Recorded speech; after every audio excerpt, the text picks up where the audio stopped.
before the Departmental Committee on Labour and Social Welfare. And then finally, the member for Mvita constituency will again ask the Cabinet Secretary for Transport, Infrastructure, Housing and Urban Development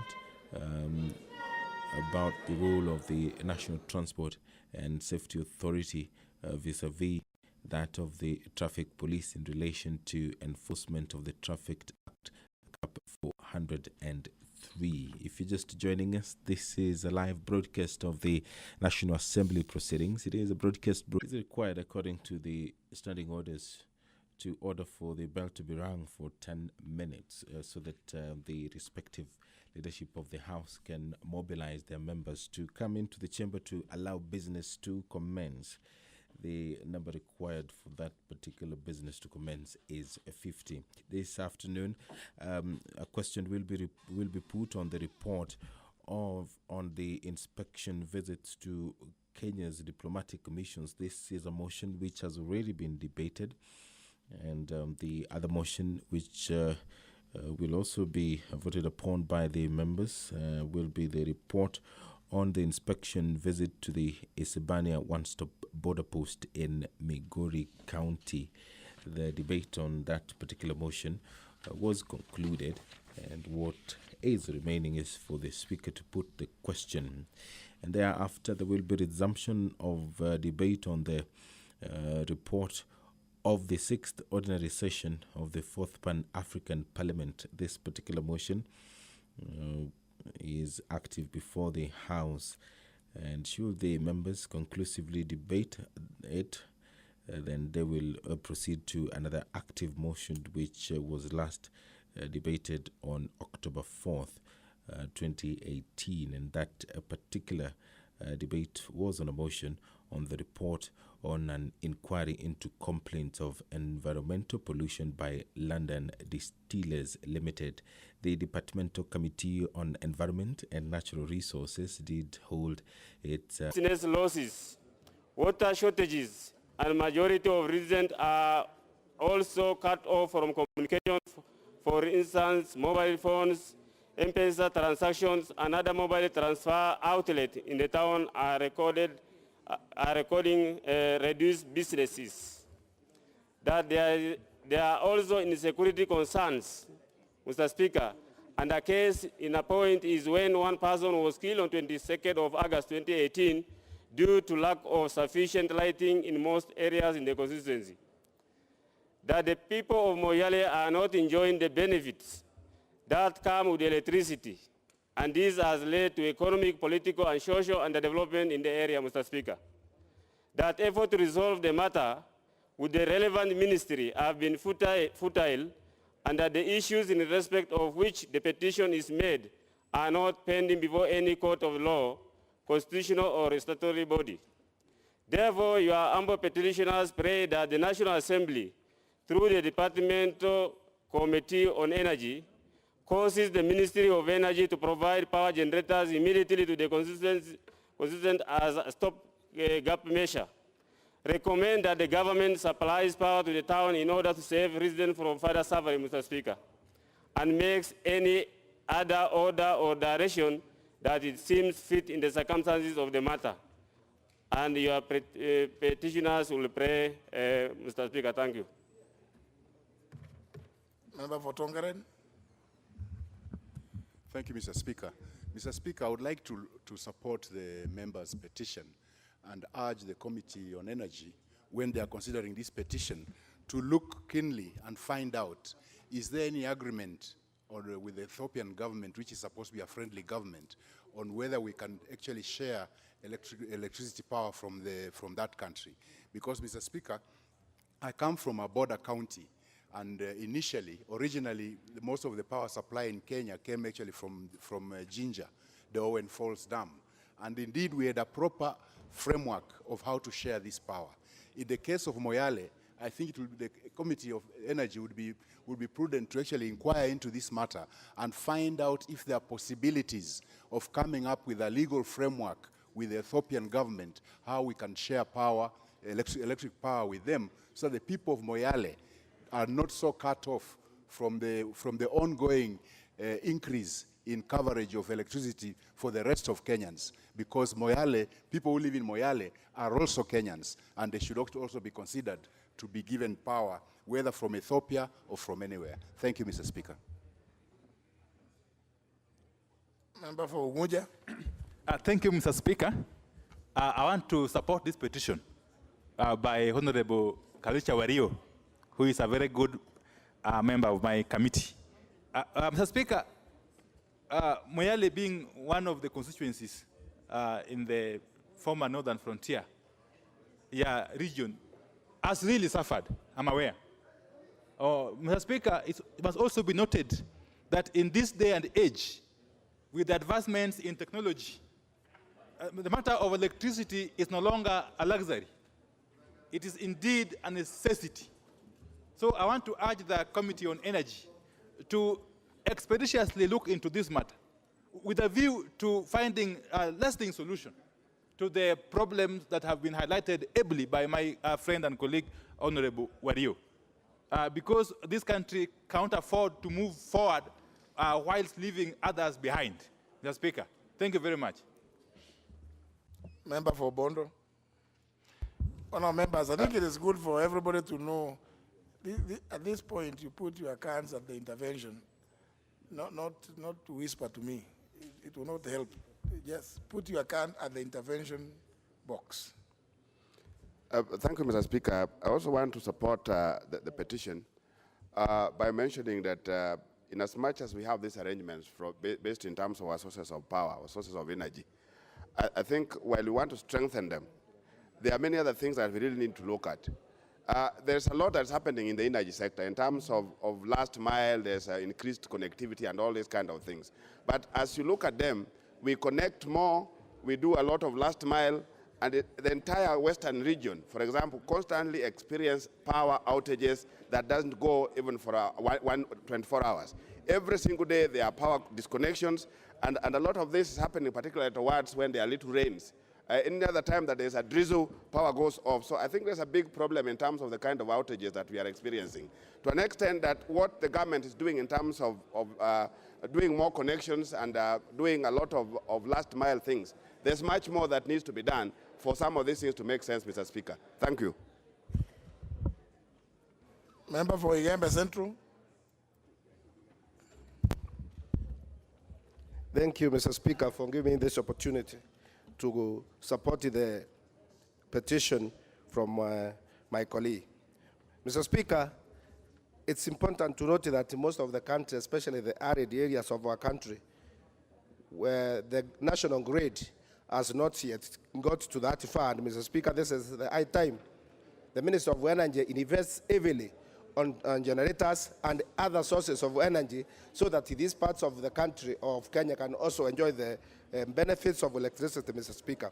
Mr. Speaker, the national grid is just along the highways and the main roads, and therefore those remote towns and areas of those countries which are in the remote areas, Mr. Speaker, experience a lot of problems as far as energy is concerned, Mr. Speaker. Even some parts of my constituency, Mr. Speaker, which border Isiolo, the national grid has not reached there, and most of the schools, even which were put, were given those tablets for the children in schools, Mr. Speaker. The tablets are still in the stores because the Minister of Energy has not taken power there, and they say the national grid is far away, so they need to have solar or generators, Mr. Speaker. Mr. Speaker, I support the petition and also urge the committee, when it's looking into this one, to look at other parts of the country where similar problems are and recommend strongly for what the ministry should do. I thank you, Mr. Speaker. Member for Mwea. Thank you, Mr. Speaker. I arise to support that petition by my colleague from Moyare. Mr. Speaker, Moyare is a border town, and it being a border town, it's actually a face of Kenya in that area. And we do know that this town is emerging from historical conflicts that have been affecting the residents of Moyare, Mr. Speaker, and the town going without power would only take us back to some of the times when that town was restless, Mr. Speaker. Mr. Speaker, over time, Moyare side of Kenya has been compared to the Moyare side of Ethiopia. And in a number of times, you would find economy doing well on the side of Ethiopia because of supply of infrastructure such as electricity. By having these frequent power outages, Mr. Speaker, we are adding problems to this town that has been cut. Thank you, Mr. Speaker.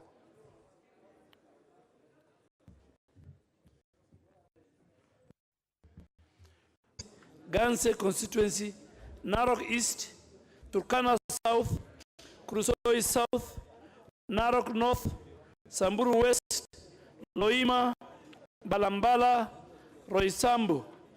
And Mr. Speaker, it's important that members who come from those constituencies need to get a copy of the audited February 2016, laid on the table of the House on Thursday, October the 4th, 2018. Thank you, Honorable Speaker. Very well. Next order. Accredit, fund, staff, and operationalize Bunyore Teachers Training College in Emuhaya. Thank you, Honorable Speaker. Very well. Question referring to the Departmental Committee on Education and Research. Constituency, the Honorable Bernard Shinali. Member being absent, not desiring to be present, question is dropped. Next question is by the member for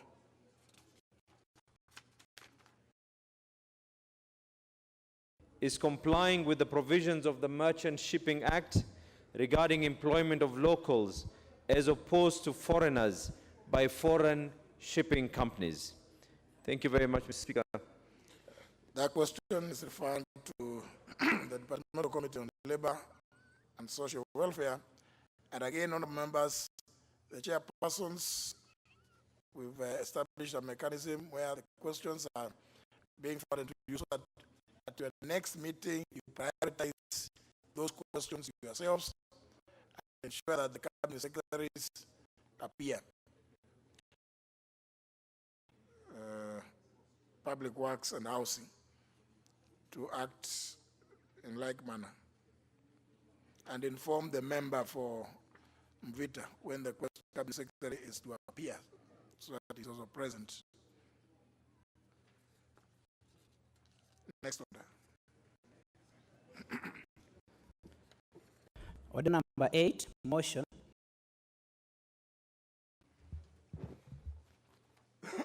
Next order. Order number 9, motion. Report on the inspection visit to the Isebania one-stop border post in Migori County. Question to be put.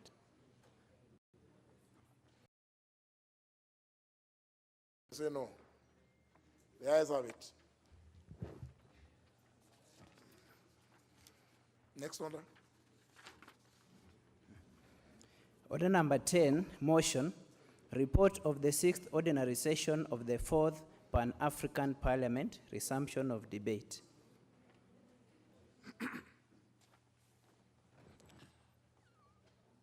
Honourable members, report on this motion.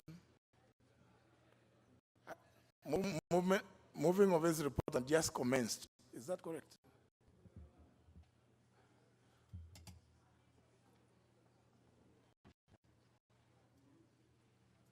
What is wrong?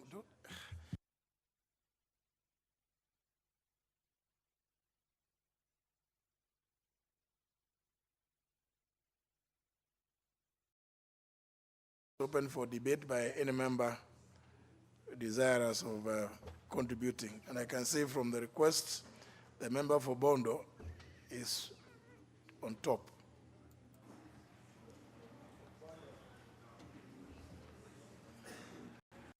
The member for Voi.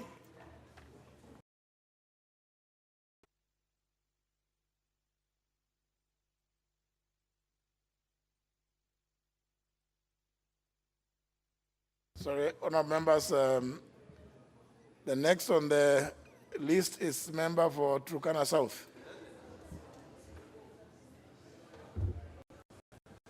Speaker, thank you. I think I was not ready for this one. I was waiting the next one, but I support. Instructions from the mover to reply. You still be your right. You are a member of the Pan-African Parliament, and perhaps it will be good for you to enlighten these members on what you do in the Pan-African Parliament, because these are your electorate. So, in fact, it will be useful if you could take all the time available, try to educate some of your colleagues here, because you can see they are saying they were not speaking about this one, but they support. What they support is a completely different thing, but it's not quite clear. But Honorable Connors, I think you do well to try and say something that then the members can support from a position of knowledge and information. Okay, thank you, Speaker. I want to take this opportunity to contribute on the Pan-African matter. So I expect members to have gone through, at least they can contribute. Otherwise, Mr. Speaker, I beg to reply. Thank you.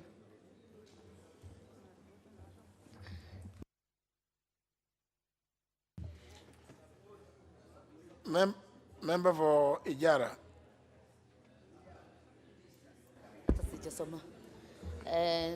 Thank you, Mr. Speaker, for giving me this chance to contribute to this motion. Mr. Speaker, I support the report by the Pan-African Committee who were presented on Thursday afternoon, and it is an a very important institution that we as a country is a member, and I want to congratulate the members who we have nominated to go and represent us in Pan-African Parliament in South Africa.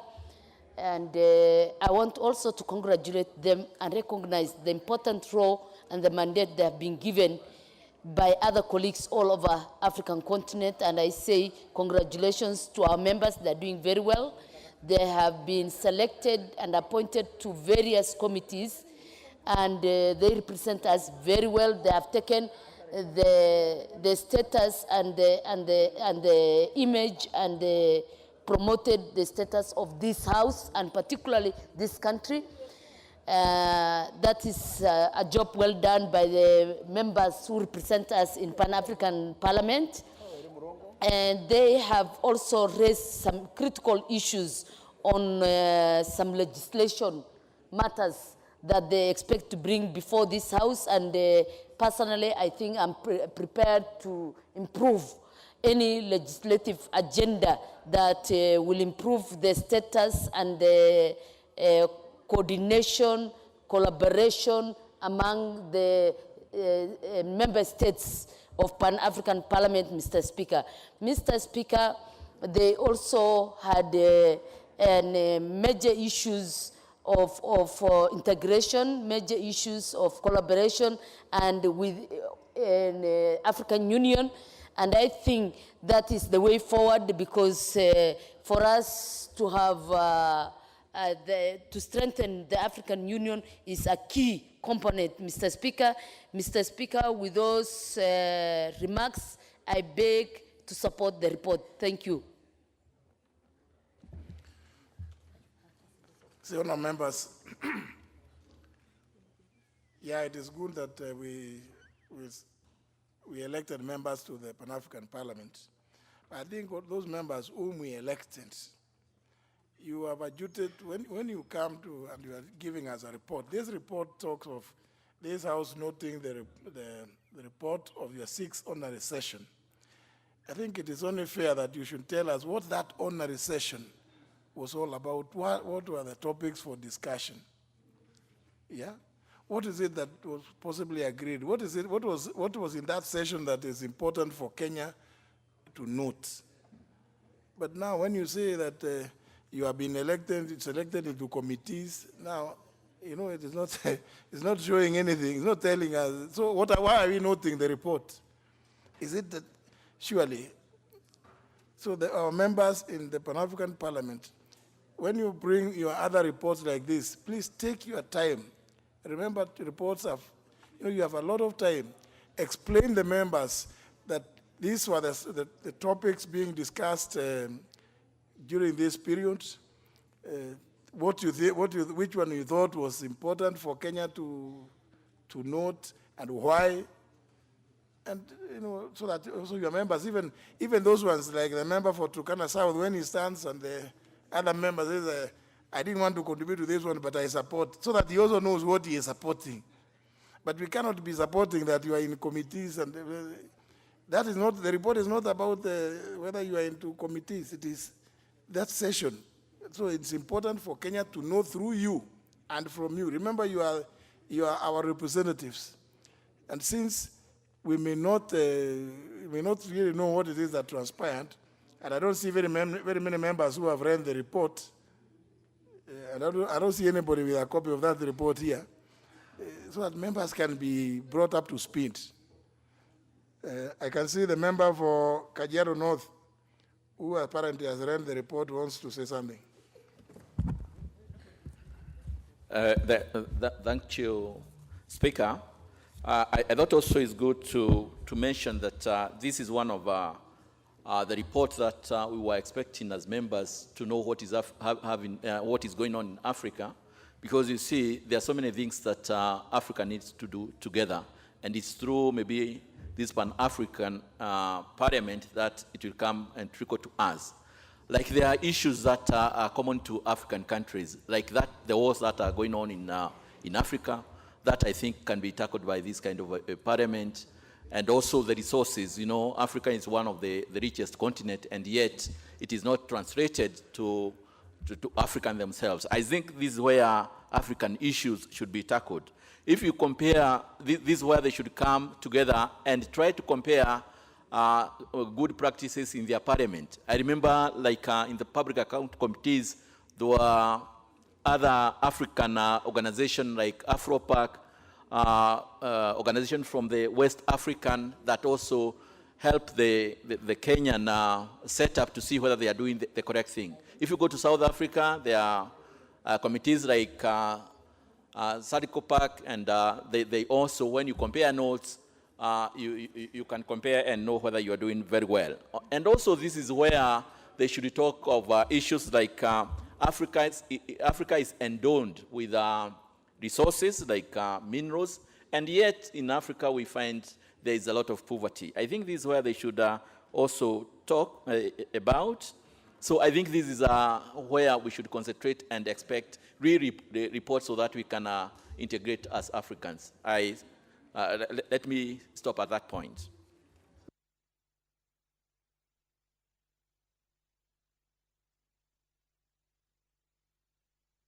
Member for Kiharu appears to also have read the report. Although I doubt it is about wars in Africa, but anyway, since just say what you may wish to say. The member for Kajiado North talked about wars and other scourges afflicting the African continent. But we are yet to know whether that is what was discussed.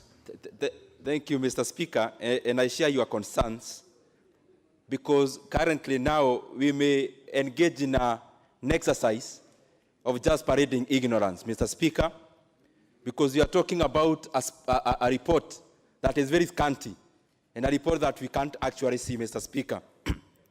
But having interacted in different setups, Mr. Speaker, in regional or in such kind of committees, Mr. Speaker, or such kind of PAP, Mr. Speaker, because what I'm just trying to say is that PAP is purely a matter of legislative agenda insofar as Africa is concerned. But I've also engaged in a smaller, more micro perspective when it comes to East Africa. Mr. Speaker, even as we talk about the problems in Africa, it is very important for us to note as members of parliament and even as Africans that Africa was created at the same time as Europe. Africa and Africans were created at the same time as Americans. But Mr. Speaker, maybe we have continually missed our junctures, which we should actually take over and take Africa to better heights, Mr. Speaker. But Mr. Speaker, even reinforcing the point from my colleague, Honorable Manje, sometimes I feel pity and sympathize with our conditions as Africans, Mr. Speaker. Just today, we were querying our mining department, and Mr. Speaker, even on mining, it is very bad for us to note that Africa is actually the wealthiest continent in the world.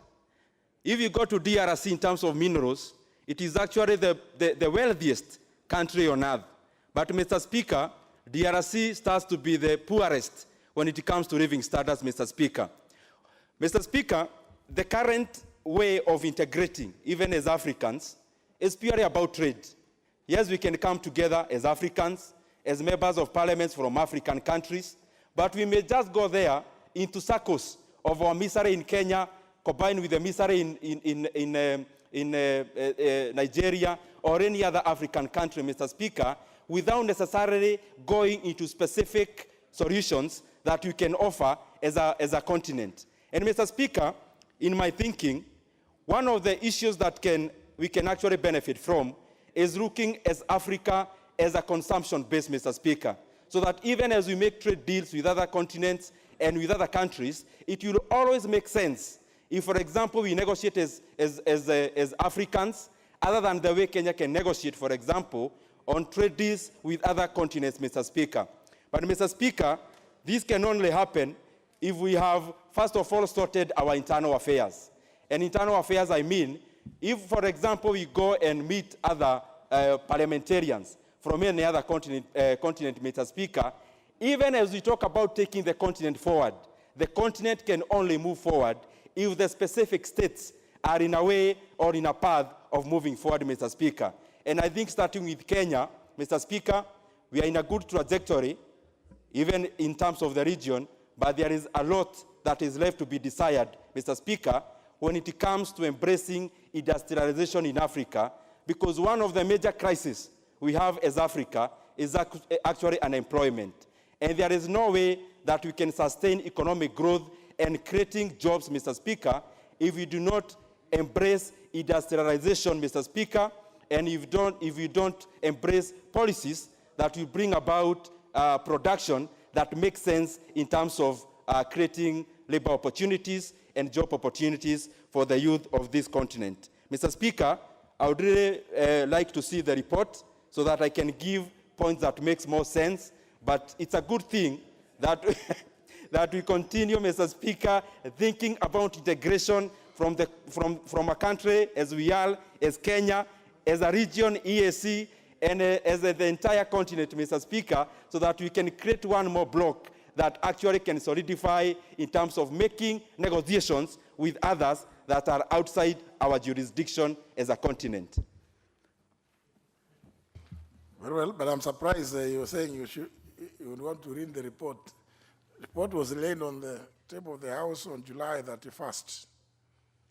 So it is available in committee room number 8, table room. But nevertheless, I think given that this is the situation, we can hear more. Member for Madhya also appears to have read it. Thank you, Mr. Speaker, but I think I wanted personally to be more involved in the next motion on the LDK. I am not very much conversant with the PAP, and I think, but I support what the fellow members have said.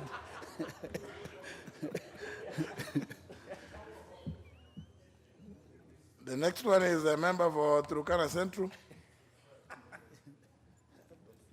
Nakara Lodepe.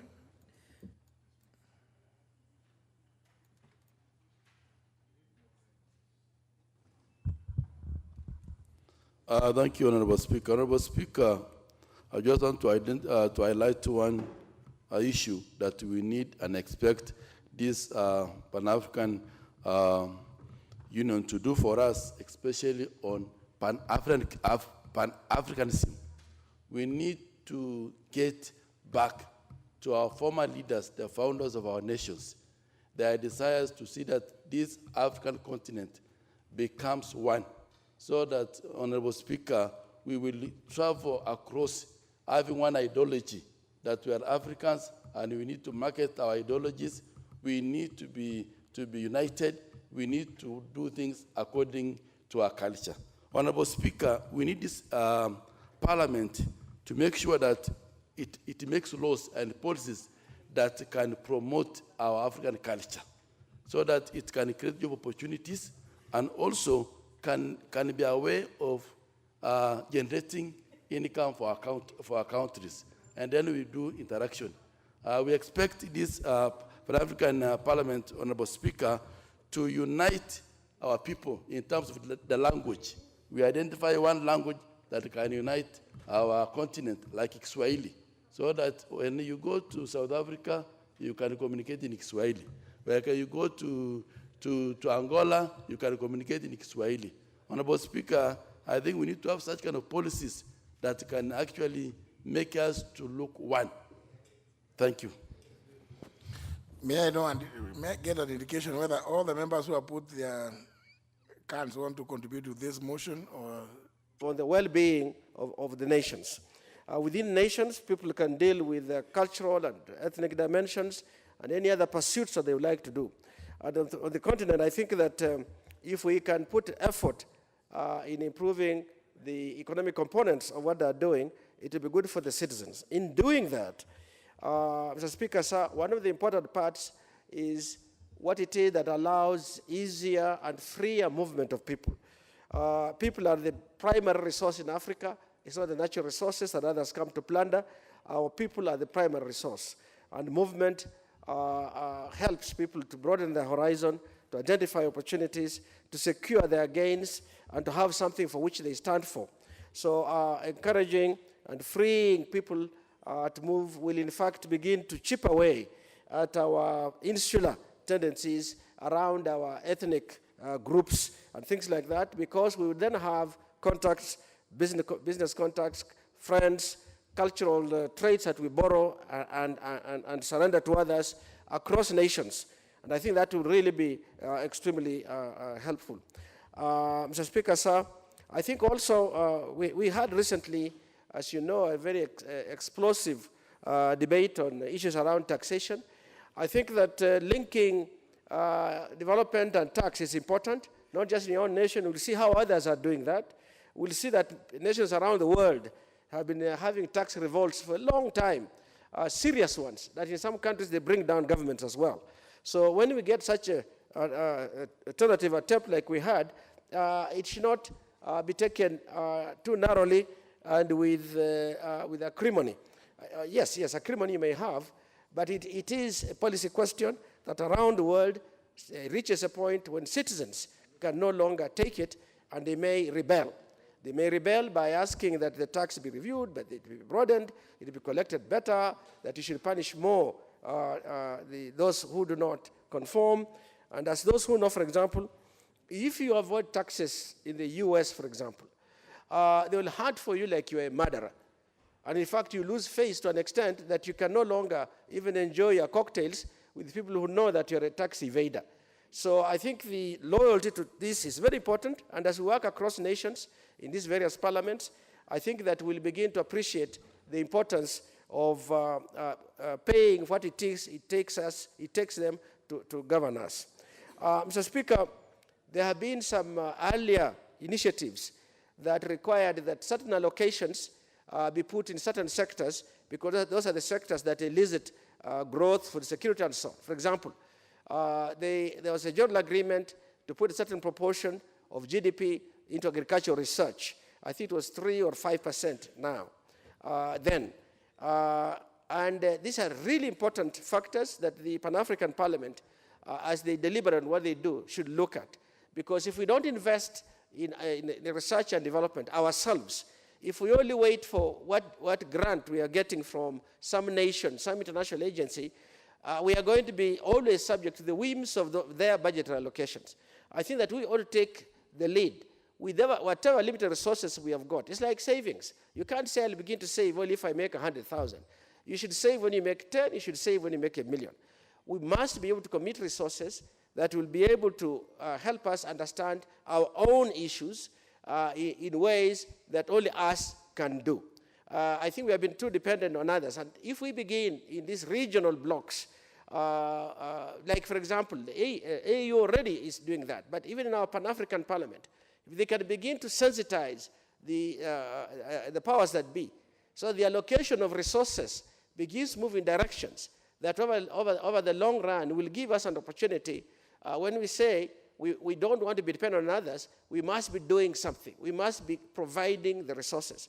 It's a big shame that many times, particularly bilateral supporters, will come to our countries and find that some of us in these countries live lives that are luxurious by international standards. And at the same time, we have people who don't get a meal for 4 or 5 days. Not only don't we provide for those kinds of people, it's not even on our agenda or policy. And I think it is important in the regional discussions, particularly in this era, when cross-country migrations have become a major source of irritation. In Africa, countries in the south they seem to be greatly irritated by movements of people from their north, which includes our countries. And as you know, in other regions, like in Europe, they almost now want to define Africa by what is happening on the Mediterranean Sea. I think that these things happen for various reasons, but one of the reasons they happen is that the home base has failed to provide jobs, real good quality jobs, that provide the incomes that can keep the people home, close to their families, that can then provide the resources to be able to develop their own economies. So these efforts, like that of our Pan-African Parliament and others, I think have a great opportunity to spearhead real issues, real development challenges that we can deal with. And I want to finish then on one note. There are areas in which there are risks involved. We do find some good initiatives. For example, we have the CFTA, the Continental Free Trade Association. Now, we were very quick to sign. We might have been, I know that we were some of the early primary pushers of this.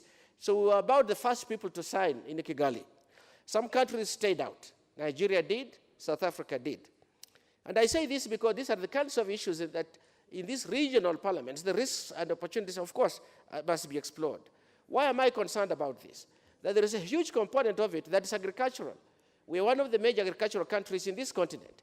And we want to ask ourselves, does it help us? Does it help, I want to know, does it help my farmer in Nambale? Does it help the farmer in Bomet? Does it help the farmer in Coast? Does it help the farmer, the flower grower, or somebody else in Kiambu or Muranga? If it does not, then even if it seems generally or an attractive idea, we should be careful to ensure that those risks are addressed within it. I was not particularly happy that we were the very first ones, and countries that have a reliance on agriculture, like South Africa, that are trying to go back to agriculture, like Nigeria, were reluctant because it would not suit their agricultural economies primarily. We did not give a chance, and I was also disappointed that Parliament passed it as if it was just something routine. That is not the case. So whereas there are good things that come out of this, verification of the good things, I think would be a very, very important thing, and not simply to say, you can say I trust, I love, but I must verify so that I'm not taken for granted, so that I don't miss out on opportunity and so on. Now, it may be late, of course, to go to this again and see if there are risks that we have exposed our farmers to. But if there are, then we should look at opportunities in which way we can reduce. Now, I link this to the Pan-African Parliament because it's in these kinds of forums that we have an opportunity to think broadly, but think in terms of what is of interest to our home base. What's good for our home base and doesn't hurt others is generally good for everybody else. But what may be good for everybody else may hurt us if we have not taken care of our home base. With these few remarks, Mr. Speaker, sir, I just want to conclude by saying that if you narrow down the Pan-Africanism, for example, to East African Federation, because it's a component of Pan-Africanism, and that I know is not part of the African Parliament. As a resident of Busia, which is a border county, I have major concerns on how the treaties that are being signed and are moving jobs from borders to inland areas are denying job opportunities to the residents of these counties. So coming from Busia, I know that residents of Busia, Uganda, and Busia, Kenya, have been greatly affected at the border, that the services they were providing have now been moved inland. Not removed through competition and technology, they have been moved inland. And this has denied opportunities for trade around the border and for services. I think that we need to have a careful look at this and say, good as it may be, what are the downside? What are the risks in it? So the good things may have bad things embedded in them, and we must really be on the lookout for these kinds of things. And these are not just things theoretical out there. These are real issues. They affect real jobs, and therefore they affect real families and so on. So as I conclude, Mr. Speaker, sir, I am a big supporter of Pan-Africanism, of federalism of one kind or another. I'm a big supporter of reducing sovereign pride so that we can worry about economic issues, but I have a big concern about taking care of the downside risks that are involved. With those few remarks, Mr. Speaker, sir, I want to commend our colleagues who are sitting on the Pan-African Parliament. The most important thing was to ensure that Africans are fully represented and fully involved in economic development and integration of the continent. And there is a protocol that was to be signed and ratified by the member states.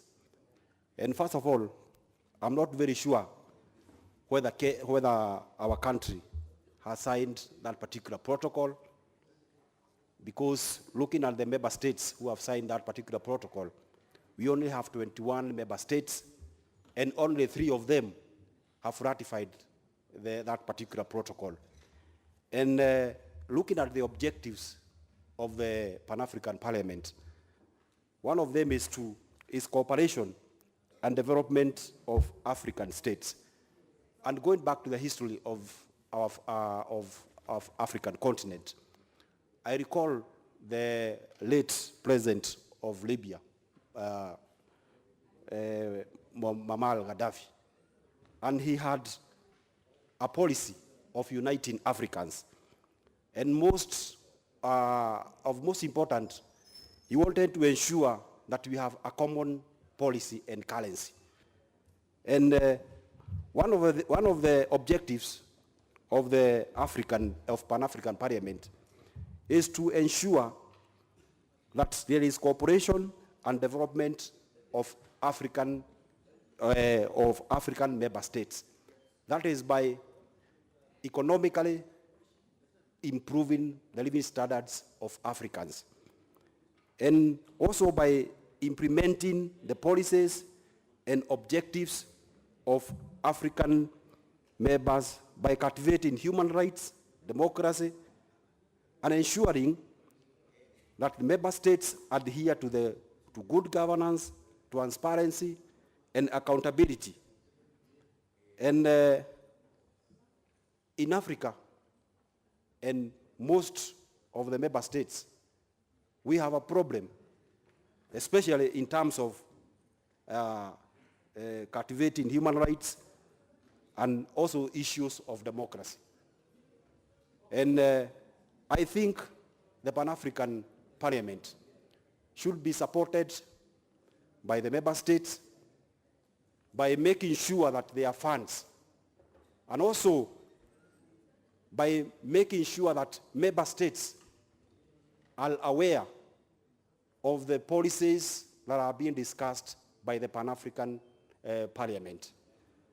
That is by ensuring that among the objectives of promoting self-reliance in terms of economic recovery, and also by ensuring that there is peace and security in Africa.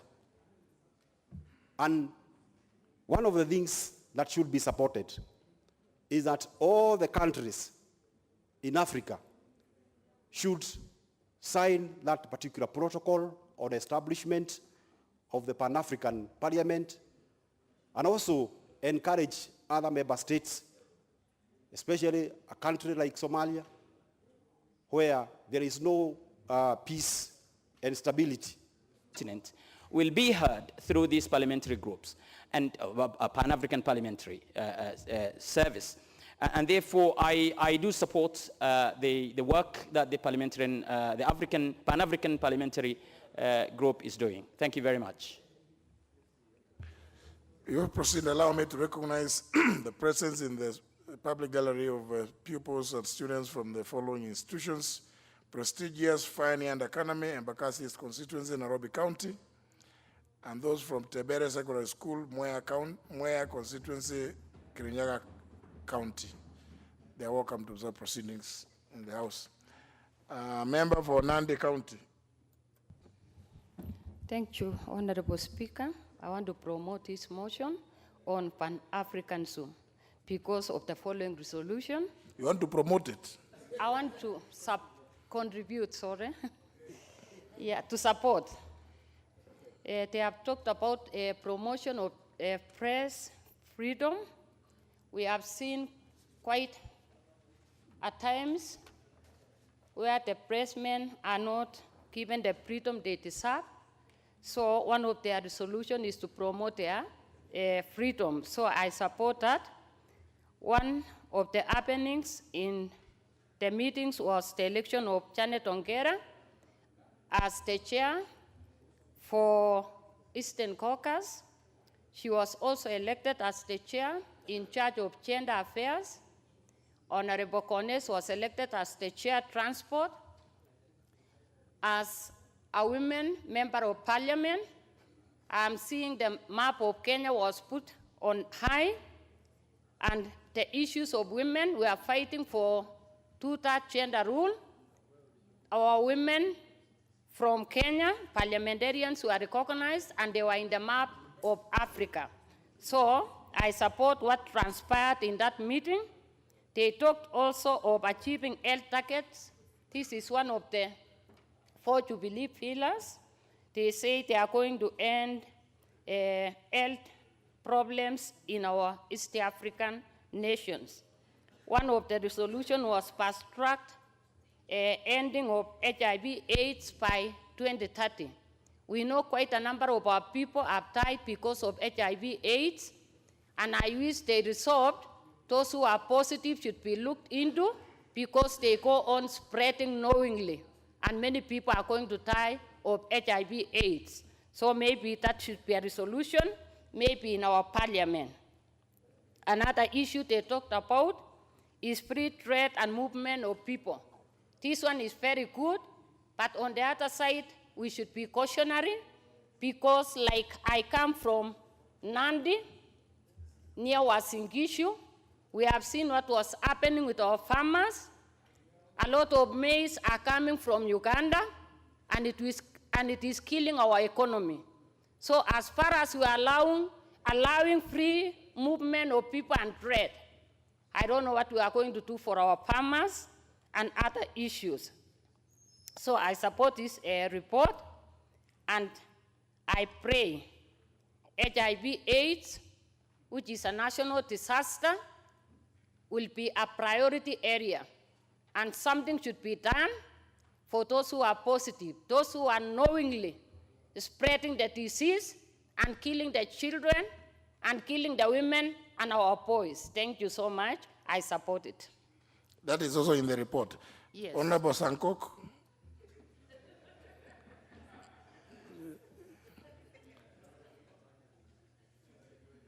Honorable Sankok.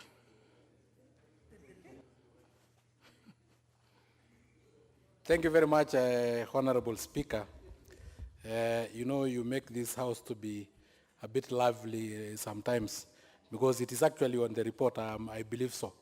Honorable Speaker, this idea is an idea whose time have come. And from the onset, I support the report of the Pan-African Parliament because they are a resolution that are not only beneficial to our country, but beneficial for the whole continent of Africa. Honorable Speaker, I want specifically to deal with the resolution of free trade and free movement of persons.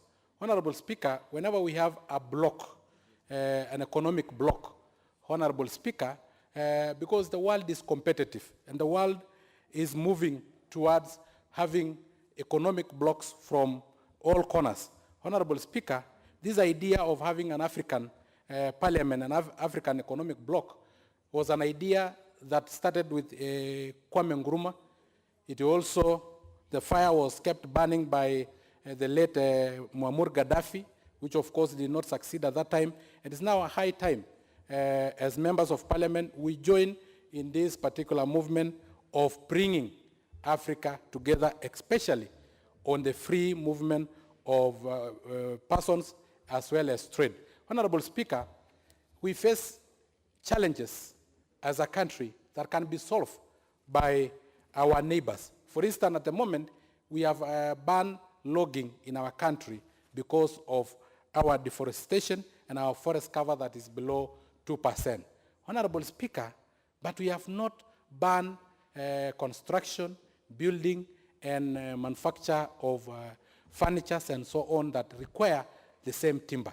Honorable Speaker, if then we had free trade with our neighbors, it will be very easy to solve this shortage of timber in our country by having free movement of goods, especially from countries like Ethiopia, countries like Uganda, Rwanda, and DRC Congo, especially DRC Congo, that have the Congo Belt, which is one of the biggest, actually it is the biggest water catchment area and the biggest forest in Africa.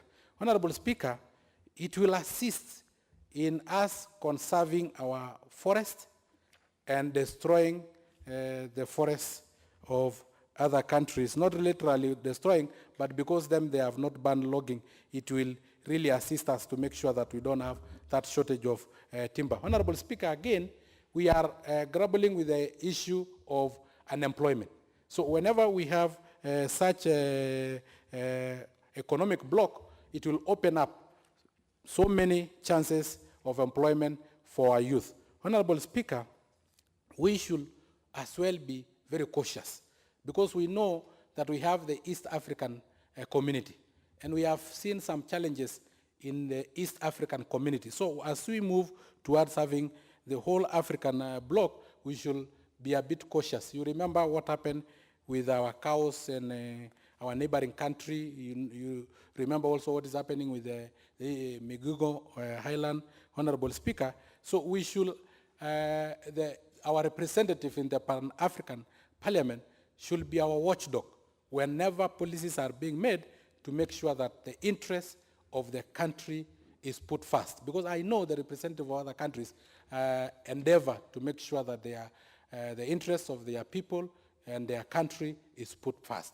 If then we relax from this other side, then we find that our interests may not be addressed as we wish. Otherwise, I want to congratulate all those who have been elected in that particular Pan-African Parliament who come from Kenya. We want to tell them that you are our watchdog. You must make sure that you have always put our country first. Honorable Speaker, we have in the East African bloc, we have the East African Council for Persons with Disability. I also believe then in the Pan-African Parliament, we should have slots that are set aside for representative of persons with disability, because according to the United Nations Convention on the Rights of Persons with Disability, nothing about us without us. And if then we have that Pan-African Parliament and there is policies being set, then the issue of persons with disability should be reflected. Thank you very much, Honorable Speaker. I support this report. Of course, nothing prevents any national parliament from electing persons with disabilities to represent it in the Pan-African Parliament, so that maybe the Honorable Sankok could propose that Honorable Jude Jomo, especially now that he is not present, he'll be moved and you'll be you replace him perhaps. But of course, nothing completely prohibits countries from doing that. Let me go. Challenges that are affecting us today. before even we look at the major solutions and probably it will assist us to have that borderless community that will enhance the challenges that we are having, issues of employment to our young people. If we come together as a trading bloc in the entire Africa, definitely we will attract many investors from across board, and definitely we will salvage most of the problems we are having. So, Mr. Speaker, this is a very important report, and we request that the members next time when they come back, we need to have this report on time, because last time when I checked it was late. I saw it very late. I went through halfway. So we need to have it on time so that we agree the issues that are raising. We know whether Kenyan issues have been definitely been captured from the report. Thank you, Mr. Speaker, for giving me time to contribute on this motion. Just again, honourable members, just to remind you that this report was tabled on 31st of July, 2018. And today is 9th of October. And honourable members, if I was just to draw your attention to some of the resolutions in this report, so that I'm sure you will, if all of you had read it, I'm sure there will be a lot of debate. One of the resolutions is a resolution on achieving health targets and leaving no one behind. An important resolution. There is a resolution on albinism. There is a resolution on information and communications. There is a resolution on food systems in Africa. I'm just trying to show you some of these resolutions, which I believe, if you read this report, there's, of course, the one that I think everybody is glossing over, resolution on the African Continental Free Trade Area and the free movement of persons, right of residence, and right of establishment. There is a resolution on winning the fight against corruption and sustainable path to African transformation. There is a resolution on the rights of older persons. So these resolutions are so many, and so I'm sure they are so. And there is a resolution on the establishment of the Pan-African Parliament Desk on Climate Change. I'm sure honourable members, if you care to look at this report, and it bears my signature for approval on 31st of July, you would have, and I'm sure many of you, because I can see you want to contribute, you appear to be ready to contribute to other motions, you would have had a lot to say about this report by Pan-African Parliament, but it looks like you're saying, you say it was not brought in good time. I don't know, either 31st of July and today. There was the month of August, there was the month of September. Now, I don't know, you want reports to be tabled here 1 year in advance, or? Because that's, of course, if it takes too long, then again, you forget it. You forget some of the issues, because you are also doing other things every day. So let me get an indication. The member for Madeira West, do you want to contribute to this? Proceed.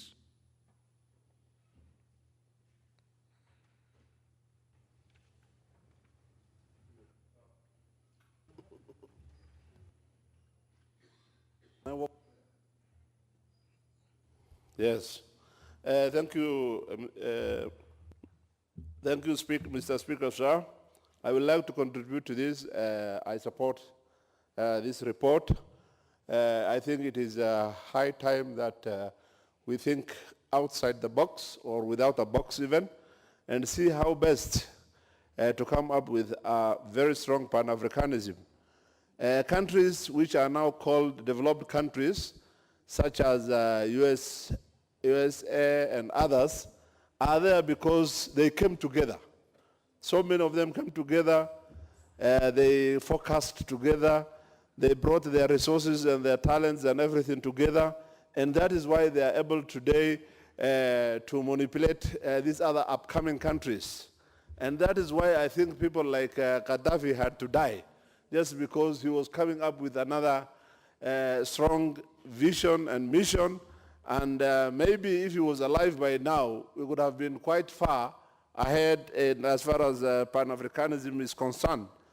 But I think before also we look at the larger Pan-Africanism, we need to look at the Kenyan Pan-Africanism or the Kenyan tribal cohesions.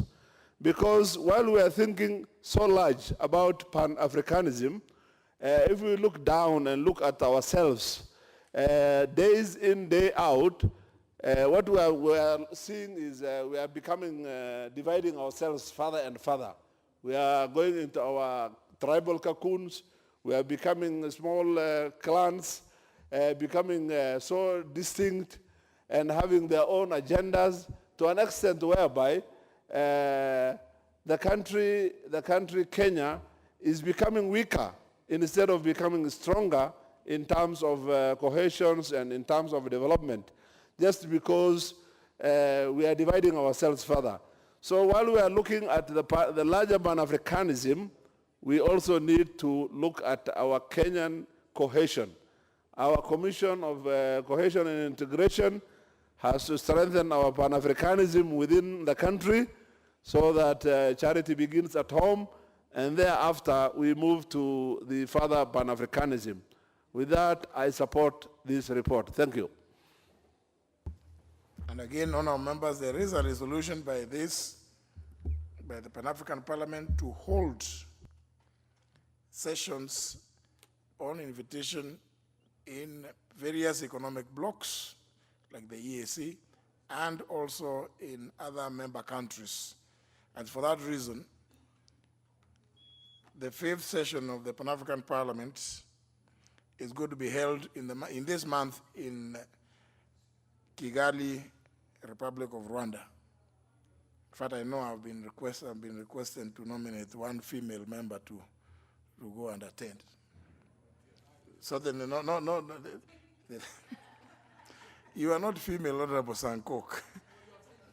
Female.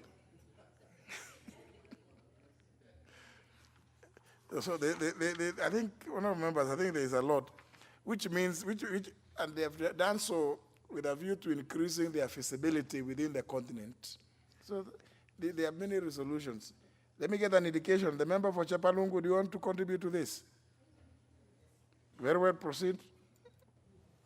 I stand this afternoon, Speaker, sir, to support the adoption of the report on Pan-Africa.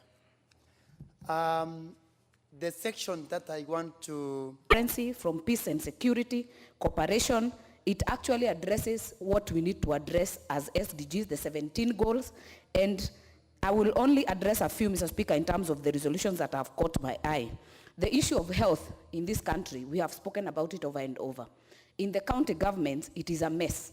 And I hope that we can be able to put into word and to action the issue of Abuja Declaration, that not less than 15% of the budget goes to health. If we can do that, Mr. Speaker, the suffering we are seeing with our people every weekend, to do harambes, to be able to foot bills, to find that hospitals and health centers do not have medicine, Mr. Speaker, we will have dealt with a big chunk of the problems that face this country. The issue of the affirmative look to persons with disabilities, specifically the issue of albinism.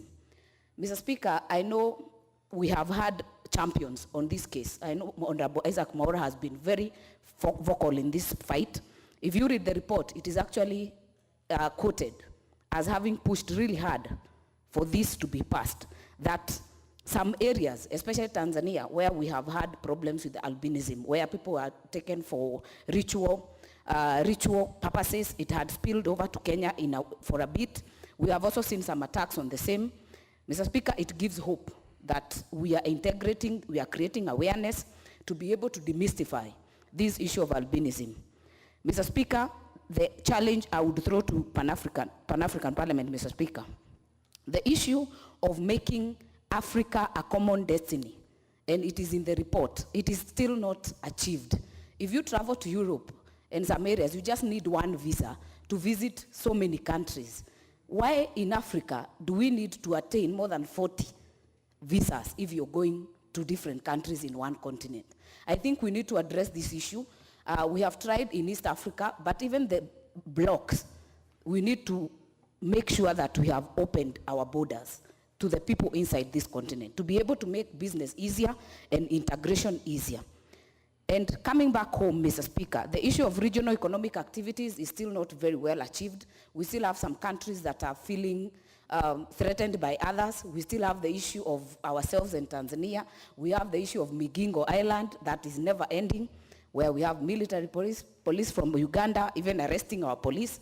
I think these are some of the issues that they should tackle to make sure that we eliminate them and make sure that we make this continent a friendly continent and be able to do business, Mr. Speaker, with ease. The issue of climate change, Mr. Speaker, it is very key in this Blue Economy Conference. Until we are able to deal with it, we will still have problems. If you ask Honorable Sankok, he'll tell you, if you look at the wild beast migration right now, the water we used to see all of us splashing, we are not seeing it. And that is one of the most important things that bring tourists in this country.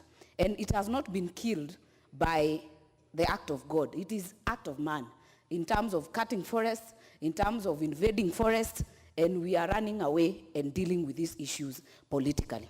When I look at the non-ending wars in the Mau forest, I cry for the generations to come, because we need to look forward to the people our children who will need this country 20 years, 30 years down the line, and conserve this forest, not for ourselves and not play politics with them, but realize that everything will be affected down the years, and the people to suffer is the humankind. And as Wangari Maathai said, rest in peace, is that nature is very unforgiving. If you're not kind to it, it won't be kind to you. The other thing I've realized is the conjecture of the role of each institution, the role of civil society in pushing. It is also recognized in this report that they do not make it their own business just in Parliament. They get other people to work with. I've seen World Bank, I've seen other donors that are involved, I've seen civil society. This awareness should be made and should be actually be pushed to be made public, that people know it is the responsibility of each one of us. And Mr. Speaker, finally, it was done in South Africa. It is also very good for this Parliament to be able to tell the public that even the trips some of the members take, it is not just for leisure. These things affect this country. They inform policy. They inform the role of this Parliament. And Mr. Speaker, even as we take the austerity measures, we should not be able to kill the learning, the integration, and the networking that is actually used by members. With those remarks, Mr. Speaker, I beg to support. Deputy Majority Whip, are you to contribute to this one? The next one. Member for Wajir North, is it this one? This one, eh? Speaker, I rise to support the adoption of this report. Indeed, I'm proud to be an African, and indeed, we are proud to be members of the Pan-African Parliament. It is very rare to get such a platform where 250 members, where 250 members coming from 50 states of Africa come together to deliberate issues that affect their different countries. Mr. Speaker, for one, I want to request that the members representing us in this Parliament be fully available for such, when submitting such important report. It is not secret that we are oral community, and more so, we are people who have poor reading culture and rely more on oral submission than reading. That way, when members do present passionately reports of this kind, then no doubt it will not only inculcate some sense of ownership that is affecting the entire African states. More so, Kenya is uniquely placed. This is one country that has high maternal mortality rates. If you look at, for example, one of the counties like Mandera, Mr. Speaker, I can assure you that Mandera has the highest maternal mortality rate, worse than that of even Somalia, and that way we need to come up with, you know, a policy, favorable policies that will help us, you know, improve health-related issues, improve mortality rates as a result of health. Well said by Honorable Madam the Gilgil member. Mr. Speaker, I can assure you that in terms of the expense we are incurring now, one of the highest expenses is that of health. And of late, it is cancer. I have no doubt that I have attended to more than 10 patients, of which 6 of them have passed away, and the budget incurred is one that I have no words really to put. Indeed, we need to pull up our socks, and not only the 15% increase, but rather we need to come up with good budget that will really improve health-related issues in this country, and as well reduce the maternal mortality rates. Corruption, well raised in the report. Of course, most other continents is looking down to Africa because of our corruption level. And we have a lot of similarities when you look at African states in terms of corruption. It is this house that will help us come together to bring an amicable solution to this issue. Indeed, our country is one of the worst hit countries. Sometimes, you know, we really feel that charity begins at home, and it is ourselves that will not only come with favorable policies that will reduce the level of corruption, but then go by the steps of His Excellency the President, who has indeed tried his best to fight corruption. That way, Mr. Speaker, I have no doubt that we will become a proud state in the event we will be in a position to deal with corruption-related issues. That said, I think it is important that members to deal with our challenge. No doubt the issue of holding sessions in different parts of Africa will inculcate sense of ownership in all African states, and as well as, you know, address challenge in a better approach.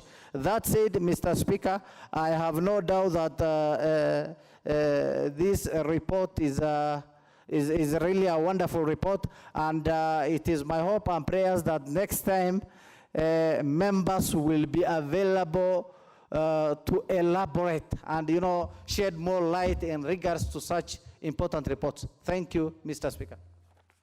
And for your information, the member for Gilgil is called Martha Wangari. And for the information of the member for Gilgil, the member who just spoke is the member for Wajir North. His name is Ibrahim Abdisalan. Because it looked like the two of you don't seem to know each other. I see the member for Kitui East wants to contribute. Don't bother raising hand up. You have already been noticed. Proceed. Thank you, Mr. Speaker. You know, it's our first time in Parliament, and some of these village behaviors can find themselves in the chamber. Sorry for raising my hand. Mr. Speaker, I rise to support the report on the 6th ordinary session of the 4th Pan-African Parliament, and noting that this is the legislative body of the African Union.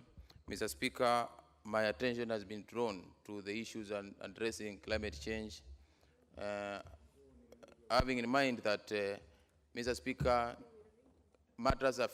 issues affecting climate have no boundary control. In Kenya, in most African countries, we are suffering on climate change because of activities in other countries, especially developed countries, China, America, and all these developed economies, because of emission of gases and all that. Mr. Speaker, this is an avenue the African country can get their voice together and get our population have their voice heard and some of these issues corrected or, Mr. Speaker, compensated. We know most of these major economies have been the forefront to champion for climatical conservation, but they are not compensating African countries and the population which is suffering out of their activities. So, Mr. Speaker, my other point is also the African countries, due to the anarchy, international anarchy, Mr. Speaker, we've no international government, we've no international police, and African countries suffer out of this, the big brother thing in the international community. Mr. Speaker, this is one of the avenues that African countries can get their voice heard and can get some of the areas we are suffering from, Mr. Speaker, acted upon. What I'm looking at, as well as they look on climatical issues, as well as they address economic issues, they are also looking at political issues, Mr. Speaker.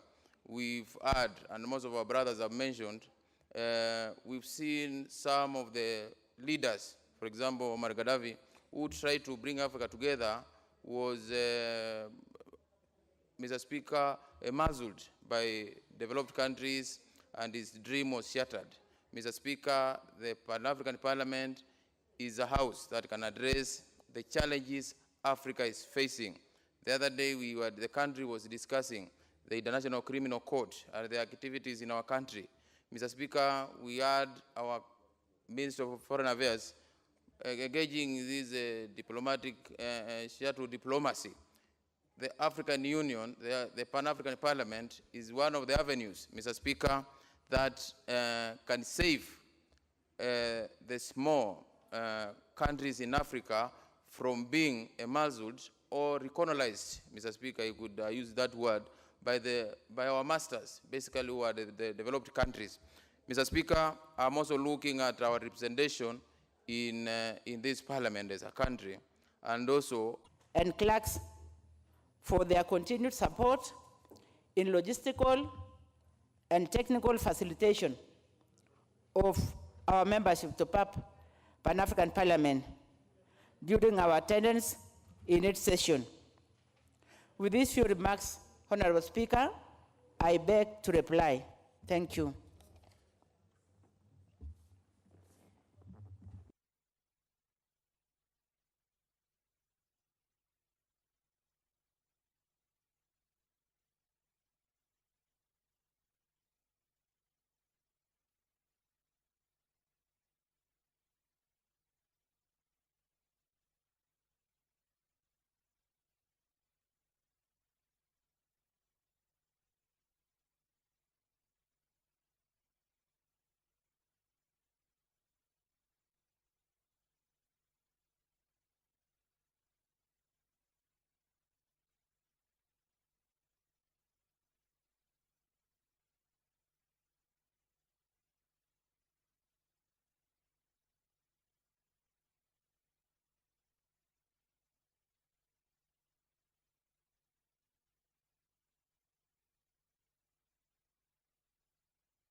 Well, honourable members, just wanted to, of course, appreciate what these are joint reports because we have two senators in the Pan-African Parliament, but of course, Pan-African Parliament, AU, and EAC, and indeed many other such bilateral and multilateral bodies are an aspect of international cooperation. And therefore, even though this report is it's joint and to be noted in the other house, it's only this house that obviously has mandate to deal with multilateral matters. Honorable Madam Wangari. Thank you, Mr. Speaker. I rise in accordance to Standing Order 53.3 and request you to nominate a day to put the question. To request you to defer the putting of the question to another day. Well, absolutely, for obvious reasons. Not least, of course, Article 121 of the Constitution, which supersedes even our standing orders. It's only fair. Your request is appropriate, and therefore, I defer the putting of the question to Thursday, 11th of October, when the House resumes at 2:30 p.m. Move to the next order. The chair. No? Can you move in the...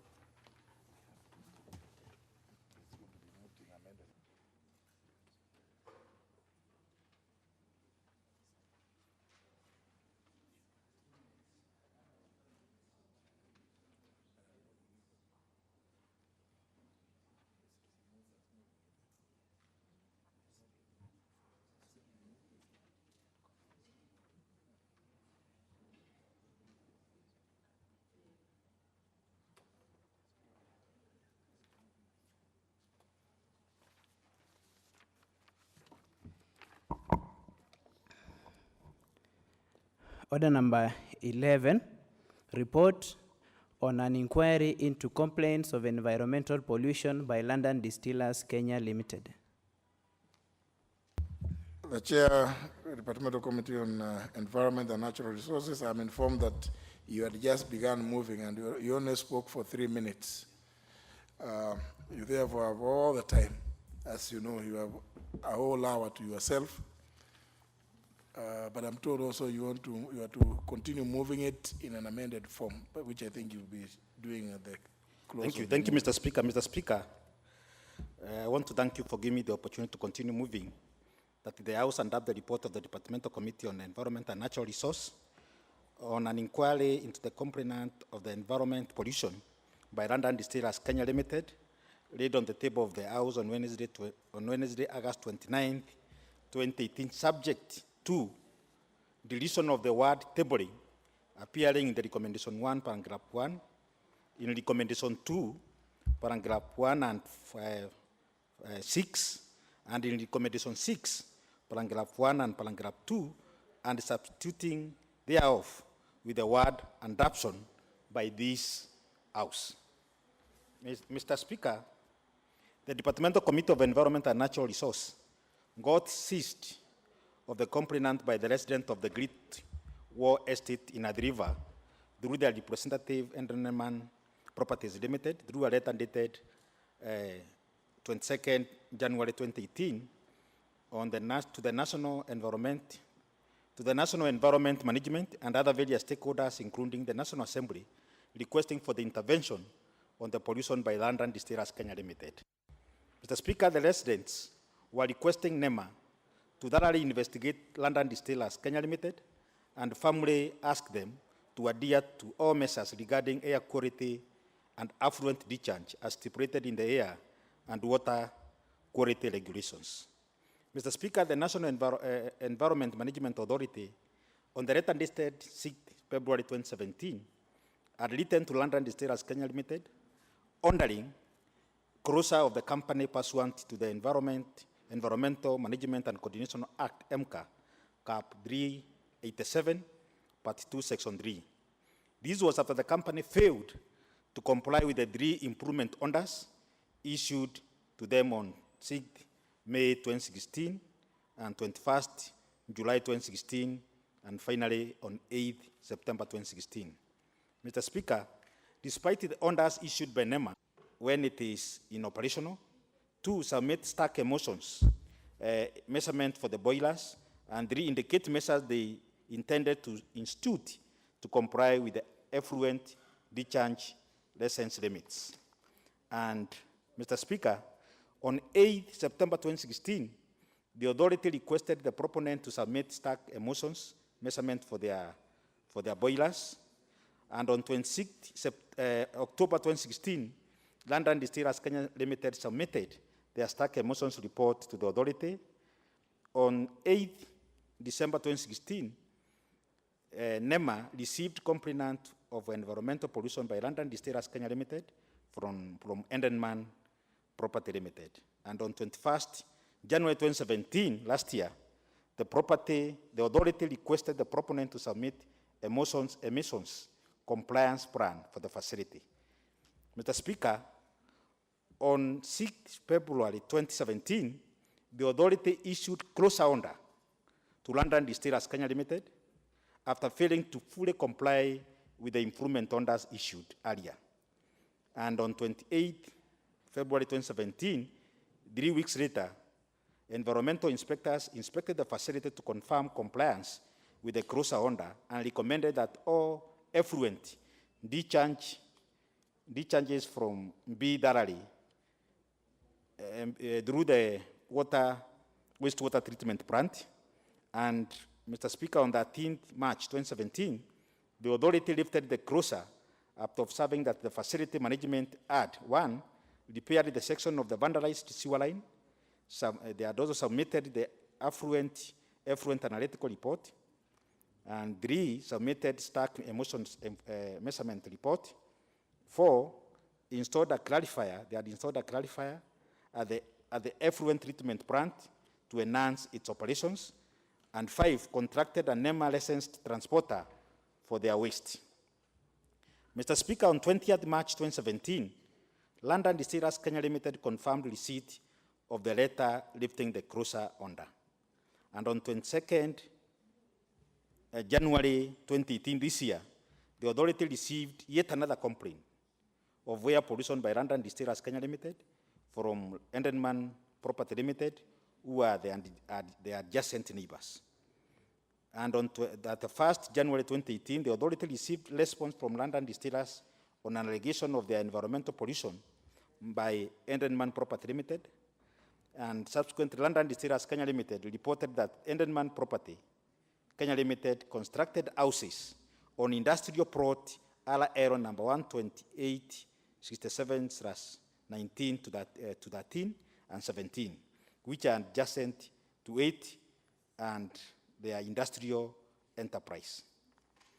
Mr. Speaker, on 8 February 2018, the authority advised London Distillers Kenya Limited to submit the stack emissions report, the ambient air quality measurement within the facility, along the wastewater reticulation system, as well as along boundary lines between 5 a.m.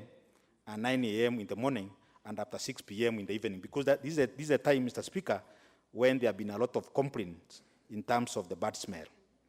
And number 3, Mr. Speaker, an emission compliance plan for the fugitive emissions within the premises. And finally, apply for stack emissions license within 21 days from the date of that letter. Mr. Speaker, on 9th February 2018, environmental inspectors inspected London Distillers Kenya Limited and reported no cause of non-compliance to environmental requirement. And on 5th March 2018, submitted itself to the compliance measures established by NEMA. Then they also informed the committee, number 4, Mr. Speaker, that EPL had not established an evidence-based case against LDK, save for veiled allegation and allocating to itself the law of NEMA. Mr. Speaker, they also informed the committee that Enderman Property Limited made unfounded allegations against NEMA and LDK, acted in bad faith, and was not honest in their complaint. This was demonstrated by complying by copying their letter dated 5th February 2018 this year to the Presidency, to the Cabinet Secretary for Environment and Natural Resource, to the Governor of Machakos County, to the Clerk of the National Assembly, as well as a total of 22 other players, including the media. Mr. Speaker, London Distillers also Kenya Limited also indicated that they are responsible corporate citizen, which pays its taxes, employ Kenyans, and through them benefit their families. LDK was the only company in Kenya that had robust climate change policy, embraces the green energy through solar equipment and biogas plant. They also indicated to us that they have regenerated the environment through tree planting and proper waste management process. Mr. Speaker, London Distillers Kenya Limited also informed the committee that they started their operations in the year 1986 in Athi River in an area only designated as an industrial zone, long before Enderman Property Limited, Hillcrest Park, among other recent arrivals like Mavuno Church, Everest Park, Safaricom Staff Pension Scheme, city carbon residents, and Jam City Estate resident.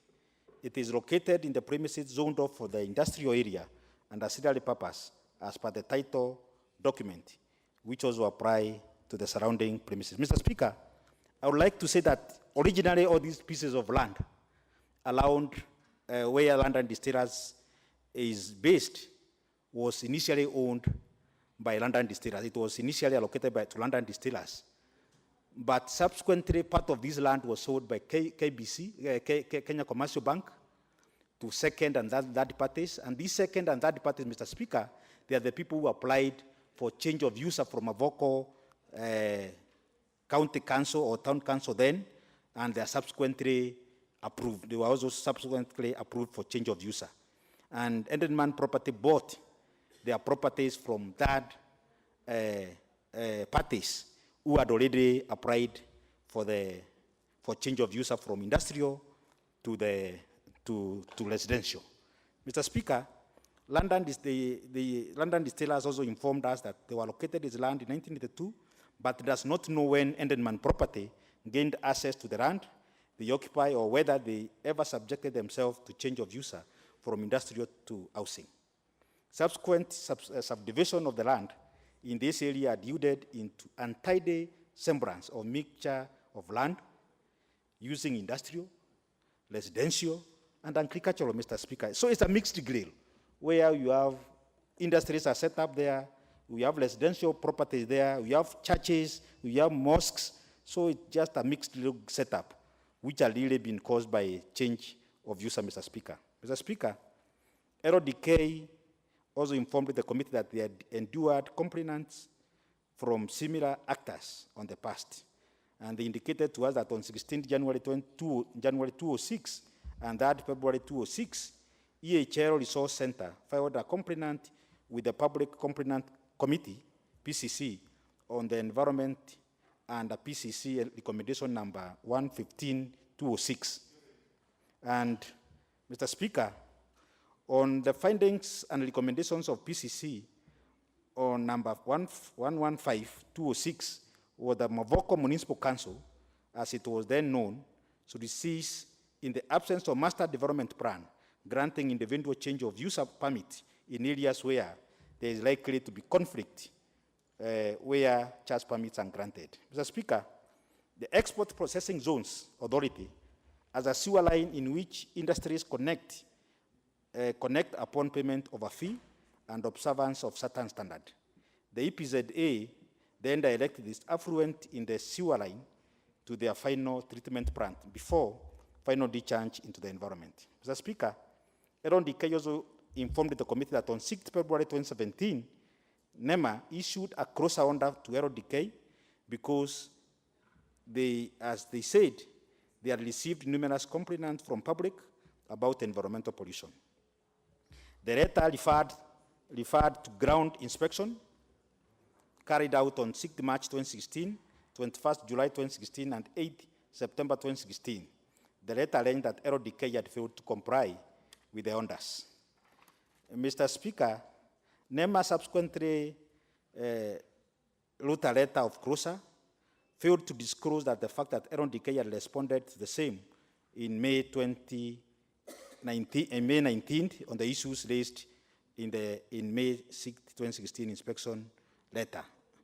Mr. Speaker, LDK also informed the committee that they have made massive investments in this particular plant worth more than $1 billion US dollar, or more than $1 million US dollars in their solar energy bid, in a bid to manage the carbon emissions. Mr. Speaker, they concluded by telling us that industries world over emit effluent, which if not treated can be harmful. LDK was aware of this and continued to work with the regulator to ensure that its activities were not harmful to the environment.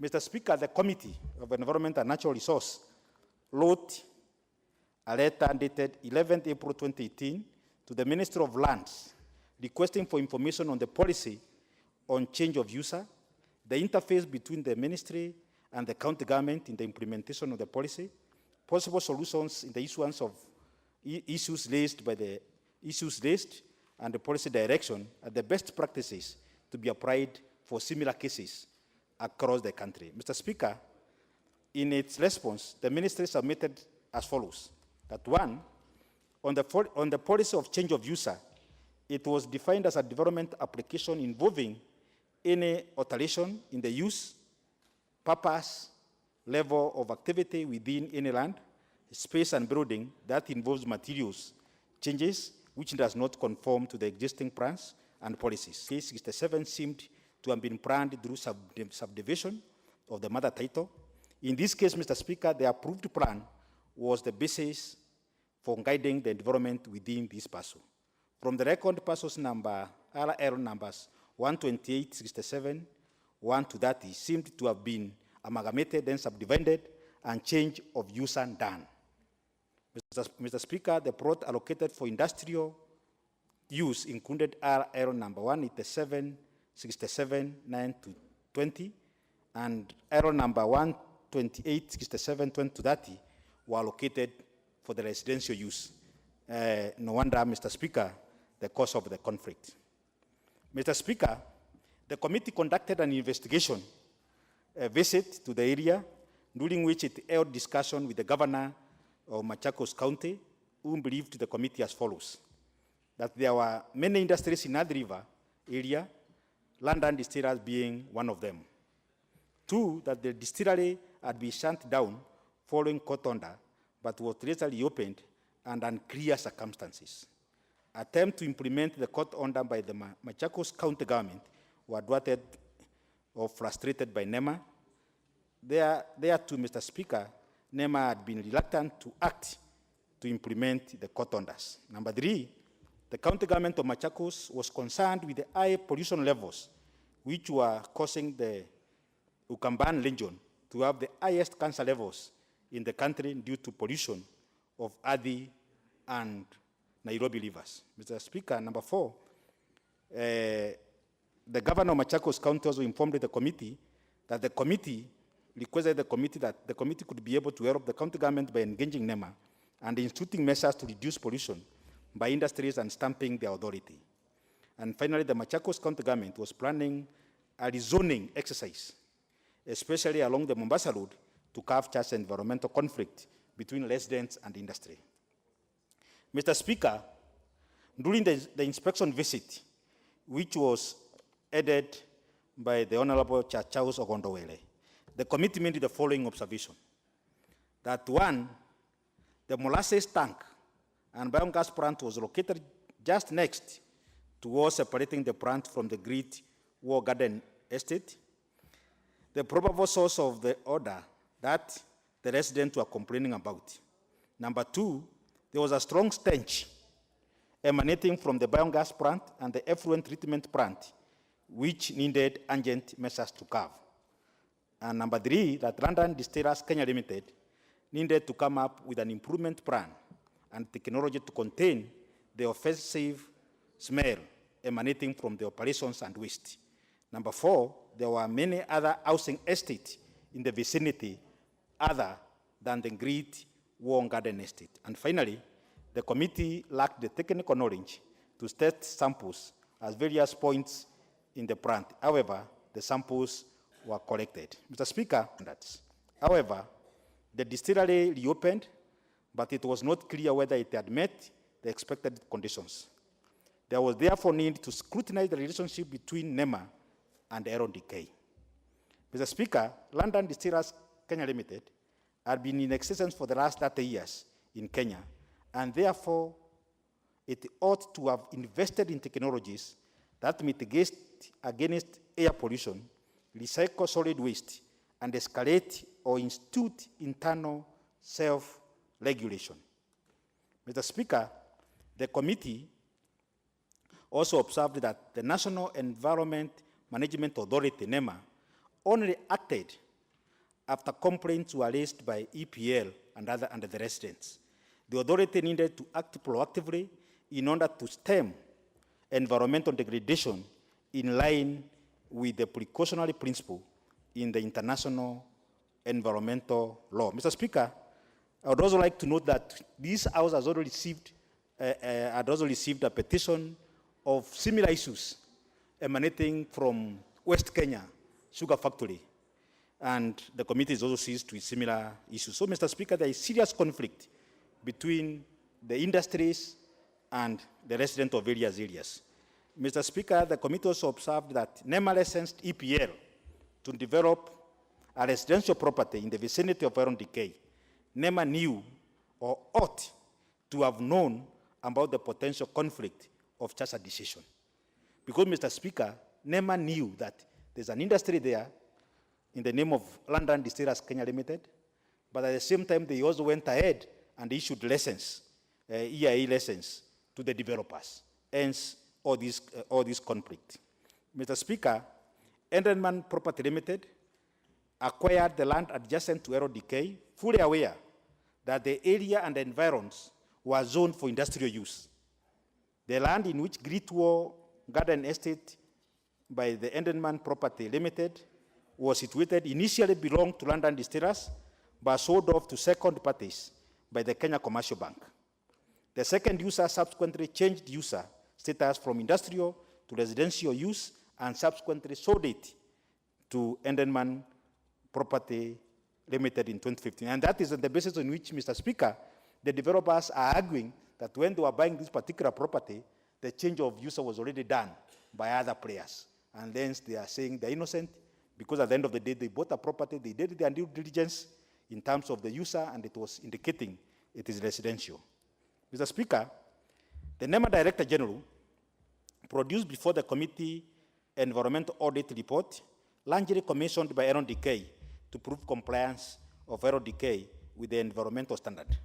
NEMA ought to have provided independently commissioned tests, since the density of the resort from self-initiated compliance test would not be easy to vouch for. Mr. Speaker, the committee also observed that the report on air quality measurement at London Distillers Kenya Limited was received at the company on 24th March 2018, days after receiving an invitation to appear before the committee. This could imply that the report was merely done to exonerate the company from the accusation leveled against it. The report could have been a public relation exercise geared purely to hoodwinking this committee and the House. Mr. Speaker, London Distillers Kenya Limited had an agreement of sewer connection with the Export Processing Zone Authority. However, a letter dated 14th January 2015 indicated that the polluting nature of the company, in which the introductory phalangelap of the letter stated that in quote, after rigorous analytical and the quality assessment of your pre-treated effluent, it is a fact that you are unable to achieve the values of C/D and B/D set at 100 milligram /1 and 500 milligram /1 respectively, as stipulated in the Environmental Management and Coordination Water Quality Regulations 206 of Legal Notice number 120. The letter went on to give conditions for connection to EPZ sewer line, which included higher discharge of affluent that did not meet the set standard. The company accepted the set standards. Mr. Speaker, the committee also observed that the former Mavoko County Council allowed change of user of the parcel of land owned by EPL from industrial to residential. Such change would have led to the environmental pollution conflict between the two parties, that is the industrial property which has been set by Aero Decay and the residential property which has been set by London and by EPL. Mr. Speaker, there was also a need for NEMA to expand the monitoring of the industrial pollution issues in Athi River to other areas, in the areas to ensure protection of environment and residents of Athi River areas and across the country in general. Mr. Speaker, the fourth schedule of the Constitution assigned the national government the function of developing general principles of land planning, capacity building, and technical assistance to the counties.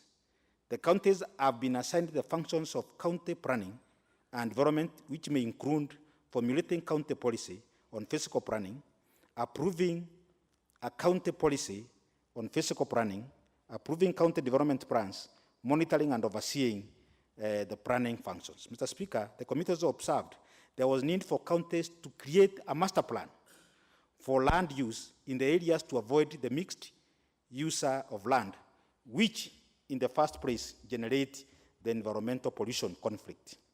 Mr. Speaker, the committee also observed that Enderman Property Limited was established in 2003 and started its development activities in Athi River in 2015, by which time London Distillers Kenya Limited was already established within the vicinity. Therefore, Enderman Property Limited engaged in its property development business in the areas fully aware of its neighborhood. And finally, Mr. Speaker, the committee observed that despite the complaint by the resident of Great War Garden Estate regarding the pollution emanating from Aaron Decay Kenya Limited, the property development company, Enderman Property Limited, was engaged in an ambitious expansion of its housing estate in the same locality, Mr. Speaker. Mr. Speaker, consequently, the committee made the following recommendations.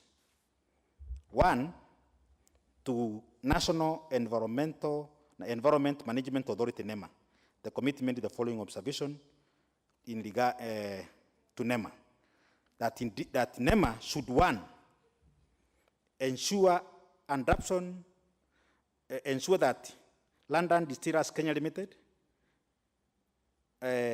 within 6 months from the date of tabling of this report, invest in the state-of-art technology that contain air pollution mitigation mechanism, recycle solid waste, and escalate and all institute stringent internal self-regulations. Such technologies can include, but not limited to, physical and chemical methods and biological treatment method of smell control.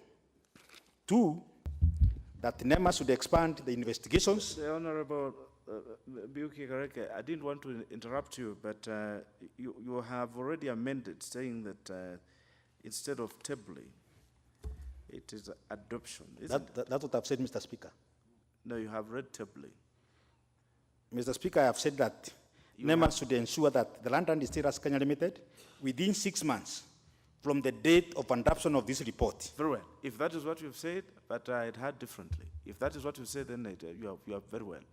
Thank you, Mr. Speaker. Mr. Speaker, I would like to repeat it once again, that NEMA should ensure that the London Distillers Kenya Limited, within 6 months from the date of adoption of this report by the House, that Aaron Decay should invest in state-of-art technologies that contain air pollution mitigation mechanism, recycle solid waste, and escalate and all institute stringent internal self-regulations. Such technology can include, but not limited to, physical and chemical methods and biological treatment method of odor control. Mr. Speaker, NEMA should also expand the investigation and monitoring of the industrial pollution issue in Athi River and to other areas, to other industries in the areas, and to ensure protection of environment and resident of the Lanja Athi River area and the whole general. Mr. Speaker, NEMA directly involved in administering environmental impact assessment on EPL Great War Garden property. And finally, Mr. Speaker, NEMA should act proactively in addressing such pollutions-related issues in order to stem environmental degradation in line with the precautionary principle in international environmental law. Mr. Speaker, the committee also recommend that London Distillers Kenya Limited should, within 6 months from the date of adoption of this report by the House, invest in state-of-art technology that contains air pollution, recycle solid waste, and escalate or institute stringent internal self-regulation. Such technologies can include, but not limited to, physical or chemical method and biological treatment methods of under control. Number two, London Distillers Kenya Limited to strictly comply with the provision of Environmental Management and Coordination Act, number 8 of 1999, and the Environmental Management and Coordination Act, Water Quality Regulations 206, the Environmental Management and Coordination Act, Air Quality Regulation 2014, and any other relevant registration.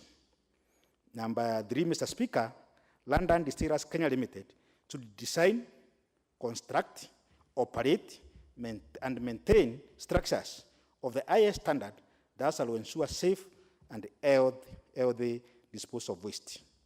Number 4, Mr. Speaker, London Distillers Kenya Limited should implement the culture of reduction, recycling, and reuse of waste in daily operations, such as waste utilization of energy production. Number 5, Mr. Speaker, LDK should implement the best structures and use of the best technologies toward cleaning of all resultant industrial byproduct from the premises before release to the environment.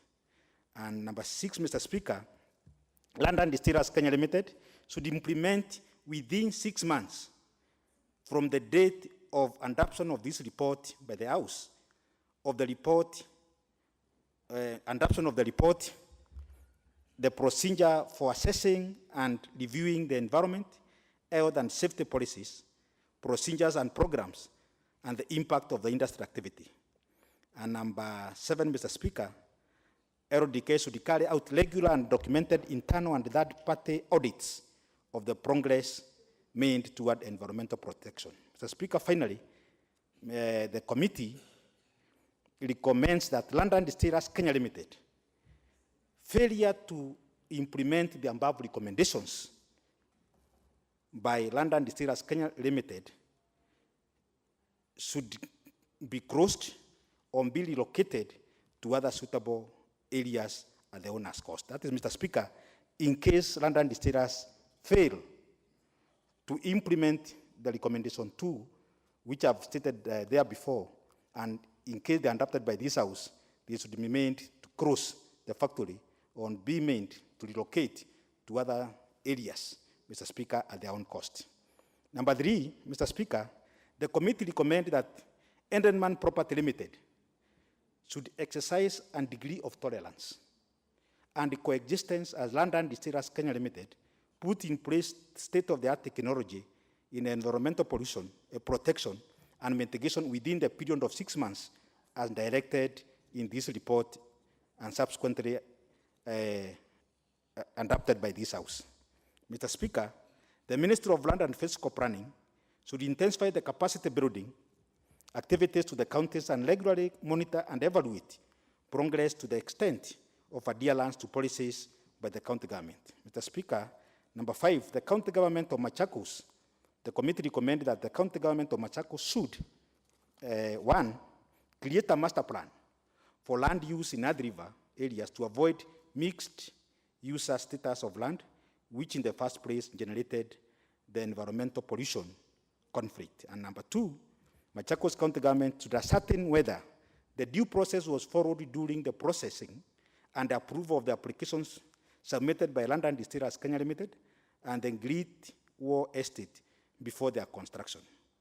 If the process was not properly followed, the officer directly involved in approving the change of user of status of the parcel of land occupied by EPL, Great War Garden Project, should be held culpable, Mr. Speaker. And finally, Mr. Speaker, that the Machakos County government should prepare a zoning plan to guide development within the area, which is developing very fast. It should enforce strict adherence to the zoning plan, Mr. Speaker. Finally, Mr. Speaker, the committee recommend that the Ministry of Environment and Forestry should, 1, ensure that an environmental audit is undertaken by NEMA certified independent legal expert to confirm and recommend mitigation measures regarding the complaint raised by residents of Ad River. Then, Mr. Speaker, the audit report should be submitted to the National Assembly within 16 days of the adoption of the report by the House, Mr. Speaker. Mr. Speaker, number 2, The Ministry of Environment and Forestry should ensure that a report is submitted to the National Assembly detailing progress made by NEMA and by extension Land and Distillers Kenya Limited in complying with the recommendations of this report within 16 days of its adoption by this August House, Mr. Speaker. And lastly, Mr. Speaker, the Ministry of Environment and Forestry should cause closure and or relocation of Land and Distillers Kenya Limited at the River Factory at their own cost in case they fail to implement recommendation 2 within 6 months, Mr. Speaker. Mr. Speaker, with those many remarks, Mr. Speaker, I beg to move and request the Honorable Sophia Abdinul, the Vice Chairman of Environment Committee, to second this report. I thank you, Mr. Speaker. Very well. It's been a fairly comprehensive report. But the Honorable Kareke Mbiuki, before you sit down, for just clarity, at page 29 of the report, at paragraph 5, where you have said in the report that the committee lacked the technical know-how to test samples at various points in the plant. However, the samples were collected. What happened to these samples?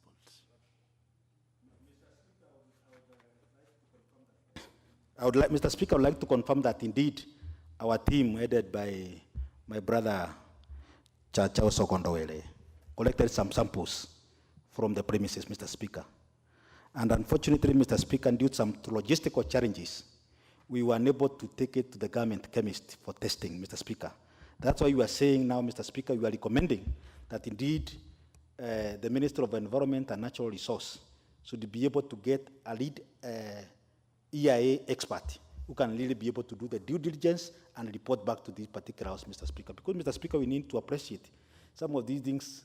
The house normally get a lot of technical challenges, to do some of this testing, Mr. Speaker. So that is what we decided, because we could not really be able to comprehensively or be able to get an opportunity to do the test, Mr. Speaker. So basically, these samples serve, that paragraph 5 is of no value to this report, because those samples, very well. The second? What is out of order, the Honorable Bunyasi? There is no debate yet. There's no debate yet. It has not It's been not a debate, taken. but it's just it's a big issue that has been raised, and you have alluded to it. If the National Assembly is incapable of getting samples tested anywhere in the world, what sort of remedy do they have, given ministries that live with it and are compromised? I share in your anxiety, the Honorable Bunyasi, but let us just follow our own procedures. I'll give you an opportunity when the time is right, and then you can expound on that line. But now let us have the secretary do her work.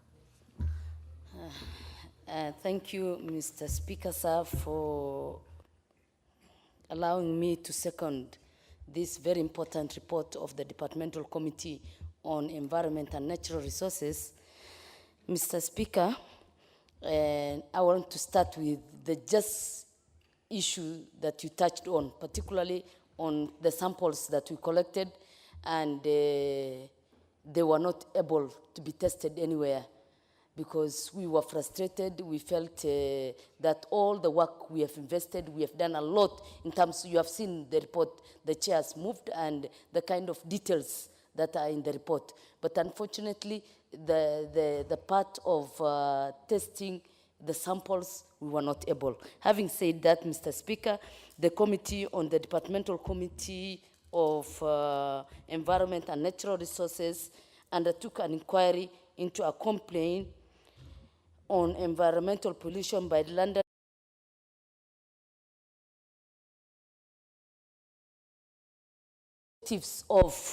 of the inquiry was to establish to the extent of environmental pollution by London Distillers Kenya Limited, and therefore to recommend measures that will ensure environmental protection, conservation, and mitigation for the benefit of all Kenyans, Mr. Speaker. Mr. Speaker, Enderman Property Limited a representative of residents and workers in Great Wall and Garden Estate, which is located in Athi River, Mr. Speaker, through a letter dated 22nd and January 2018 to the National Environmental Management Authority, raised issues regarding environmental pollution from London Distillers Kenya Limited, which is negatively affecting the lives of residents of the larger Athi River, and also copied to the Departmental Committee on Environment and Natural Resources. Mr. Speaker, the residents of the Great Wall Garden Estate was requesting the National Environmental Management Authority to thoroughly investigate the London Distillers Kenya Limited and to look into issues of pollution, both air and water, Mr. Speaker. Before this, NEMA, through a letter dated 6th February 2017, has written to London Distillers Kenya Limited, ordering a closure of the company pursuant to Environmental Management and Coordination Act, Cap 387, Part 3, Section 3. This was after the company failed to comply with the improvement order issued to them dated 6th May 2006, followed by another one 21st July 2016, and finally another one on 8th September 2018. When they failed to improve on the standards and the quality put in place by NEMA, then the order on 6th of February 2018, there was a closed order, Mr. Speaker. Mr. Speaker, despite the order issued by NEMA, London Distillers Kenya Limited were yet to reduce the environmental pollution a year later. Then, Edelman Property Limited took an issue, and that's how the London Distillers, Edelman Property Limited, wrote the letter, and it came to the attention of the National Assembly through the Departmental Committee of Environment and Natural Resources, Mr. Speaker. Then the Departmental Committee of Environment and Natural Resources thereafter took the inquiry. They invited all stakeholders, all the people who matter, including Edelman Property. In fact, they were sharing tears. They explained to us what they have gone through, particularly when they were in the early stage of pregnancy, and how their children were feeling, and the kind of complications. After they have done their own research, they felt there will be health complications, heart problems, and they talked of cancer problems.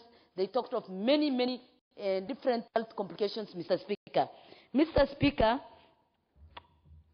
a close-down order given to London Distillers Kenya Limited on 6th February due to air pollution releasing, that was not met the standards, Mr. Speaker. However, London Distillers reopened, but it was not clear whether it has met the expected conditions. Under the kind of circumstance, London Distillers Kenya Limited opened back the company is not very clear whether they met the standards, because after we went into the investigation, we found out that they did not meet the standards that were set for them to meet, Mr. Speaker. Mr. Speaker, London Distillers Kenya Limited had been in existence for over 30 years in Kenya. They have employed a number of Kenyans, Mr. Speaker. They have complied with taxation, Mr. Speaker.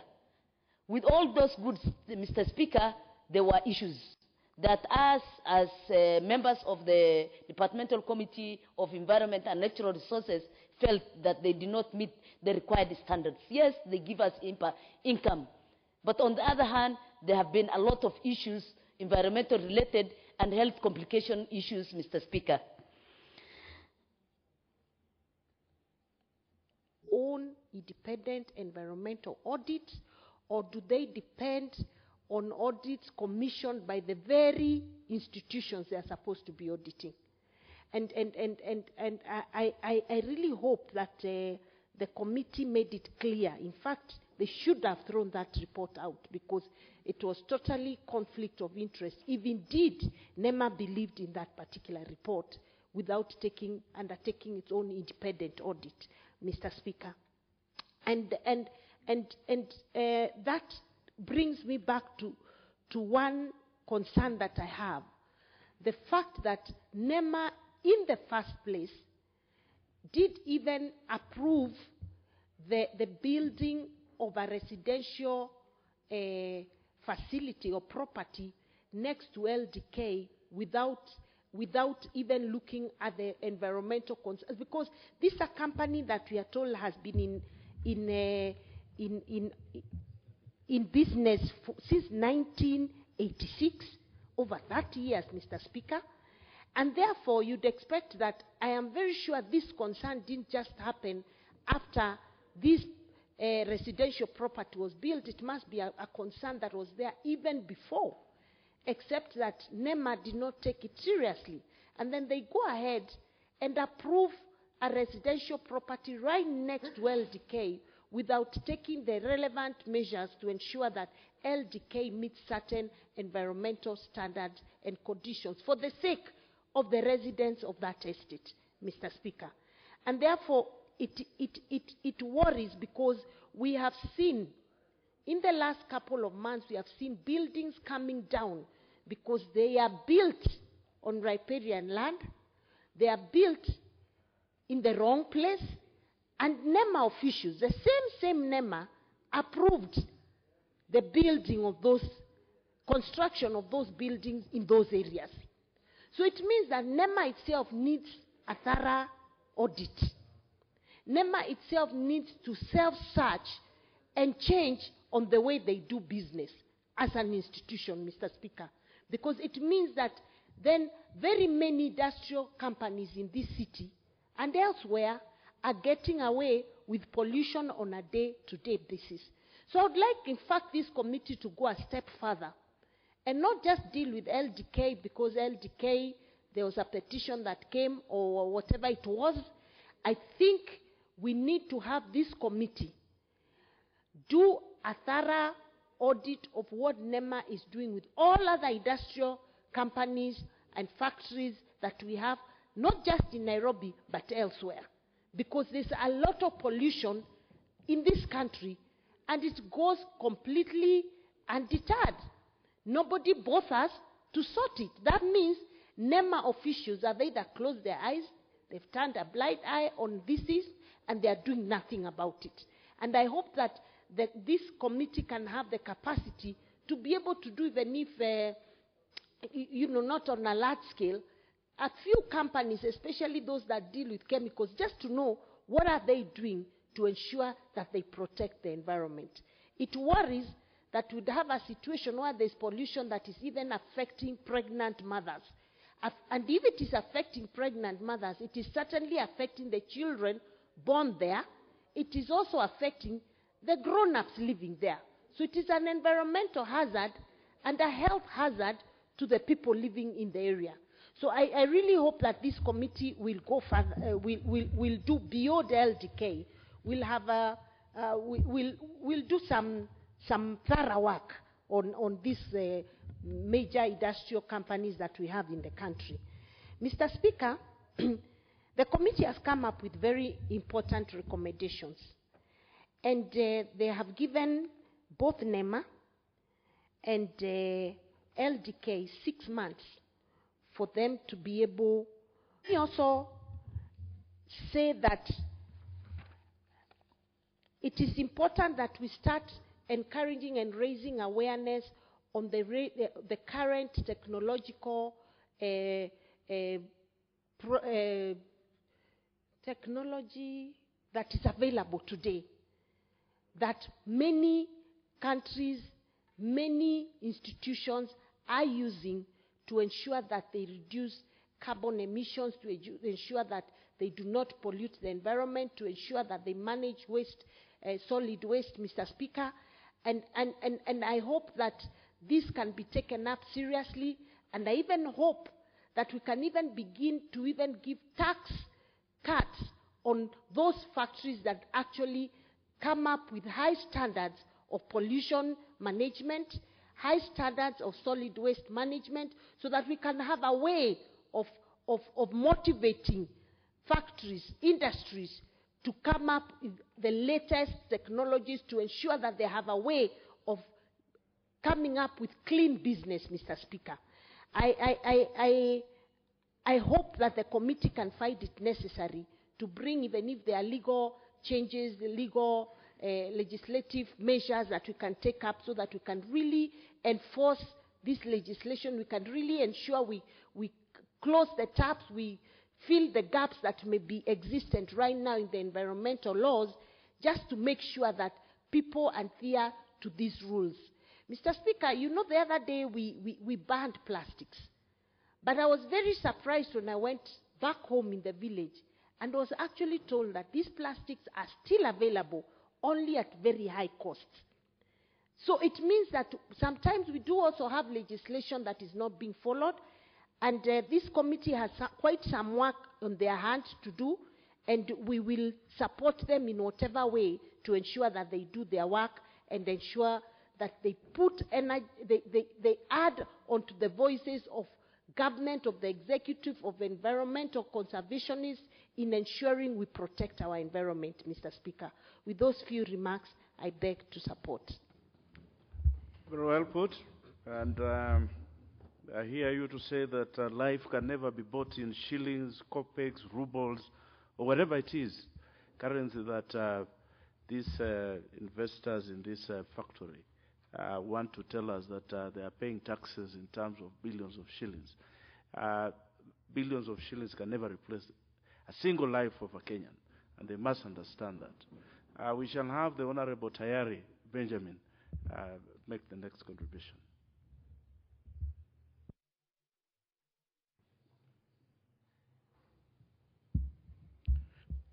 Asante sana Mheshimiwa Spika kwa kunipatia nafasi hii kuweza kuchangia kwenye mjadala huu kuhusu swala ya mambo ya mazingira. Kwanza kabisa nataka nishukuru kamati ya mambo ya mazingira ambayo inachapa kazi vizuri sana ikiongozwa na Mheshimiwa Kareke Mbiuki.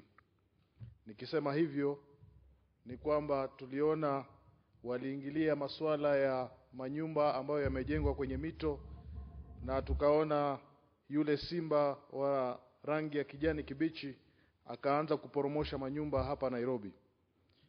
Nataka niseme ya kwamba kusema kweli mazingira ya nchi yetu yanazidi kuzorota, kwa sababu lile shirika ambalo limepatiwa nafasi hii ya kuhakikisha ya kwamba linalinda na kuchunga mazingira ya nchi hii imelala ama wanazembea.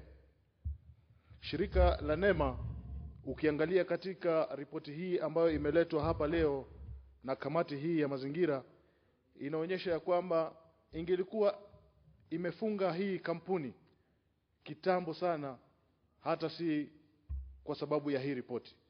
Ikiwa walipatiwa nafasi wakati huo wa kufunga na kuhakikisha kwamba wanarekebisha ile shida ambayo iko na hawakufanya, inamaanisha ya kwamba hili shirika la NEMA linazembea. Na kusema hivyo, tunaona ya kwamba haya manyumba ambayo yalikuwa yamepatiwa leseni na NEMA yajengwe kwenye mito, pia ni NEMA ndio ambayo imesababisha mambo kama haya. Ukienda kule Kibarani, unaona ya kwamba bahari hivi sasa imejazwa na uchafu, na NEMA wako na wanaangalia na hakuna. Kwa hivyo ni lazima sisi kama bunge tusimame kidete, tuhakikishe ya kwamba kampuni kama zile ambazo hazisaidii chochote katika mazingira ya nchi hii pia nazo zinawekwa katika orodha ya zile kampuni ambazo zinatakana zifungwe. Na nataka nichangie niseme ya kwamba afya ya mama zetu, na mimi wakati walipokuja katika ile kamati nilihudhuria na nikaona kina mama wanalalamika wakisema ya kwamba wanashindwa kukula hata chakula cha jioni wakati wakifungua yale mamashini yao ambayo yanatoa ile harufu mbaya. Ni lazima tuangalie ni nini muhimu katika nchi hii, ni afya ama ni pesa ile ambayo LDK inapatia serikali hii. Kwa hivyo mimi nataka niunge mkono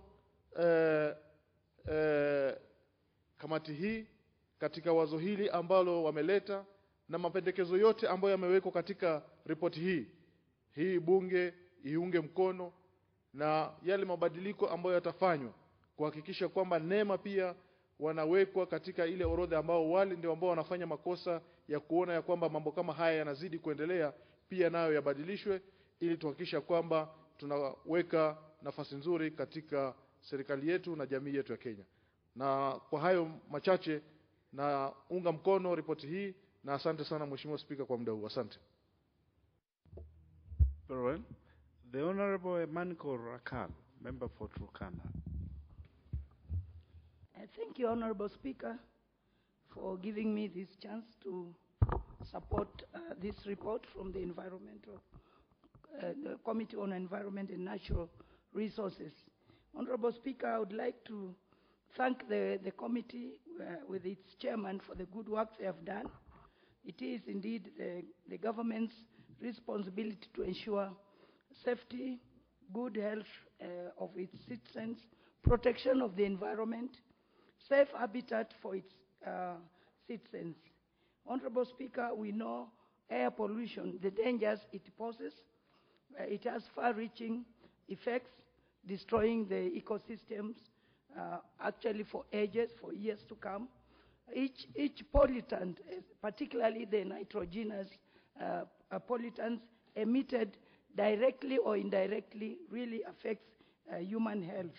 We have been informed by the committee that carbon monoxide and other hydrocarbons are emitted, and we know the dangers that these ones really pose to the community, including respiratory heart problems, including high risk of asthma, nausea, allergic reactions, termination of pregnancies. This is the most sad part of this report.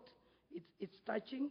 Long-term adverse effects such as cancer, heart diseases, and damage to body organs like the brain, liver, and other very important organs. Honorable Speaker, environmental audit as recommended by the committee must be undertaken, and it should be totally independent, undertaken by environmental safety experts familiar with the industry, and based on international standards and global best practices.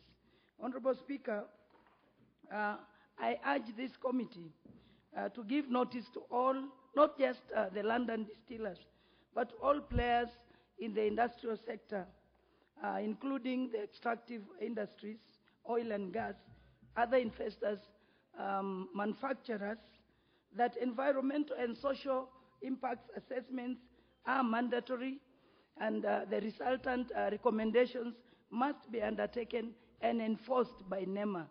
Honorable Speaker, we had, in the last parliament, I was a member of this committee, and we had problems with NEMA. And I want to agree with Honorable Sakwa that NEMA itself really needs an audit. We had problems with Talo. I raised many issues of environmental degradation by the activities undertaken by Talo, and NEMA was not able to give us satisfactory information that we needed on the strategic environmental assessments on oil and gas industry in Kenya that was going to really guide this country beyond what Talo is doing. And so we had many problems in the initial stages of Talo's work in Turkana. We raised with NEMA issues of disposal of effluent and other hazardous waste, air pollution, safety of water resources for both livestock and humans, occupational safety, and others, including the presence of dangerous materials on drilling sites. So NEMA really has a big job to do, and the committee as well, in terms of ensuring that NEMA undertakes what the committee recommends.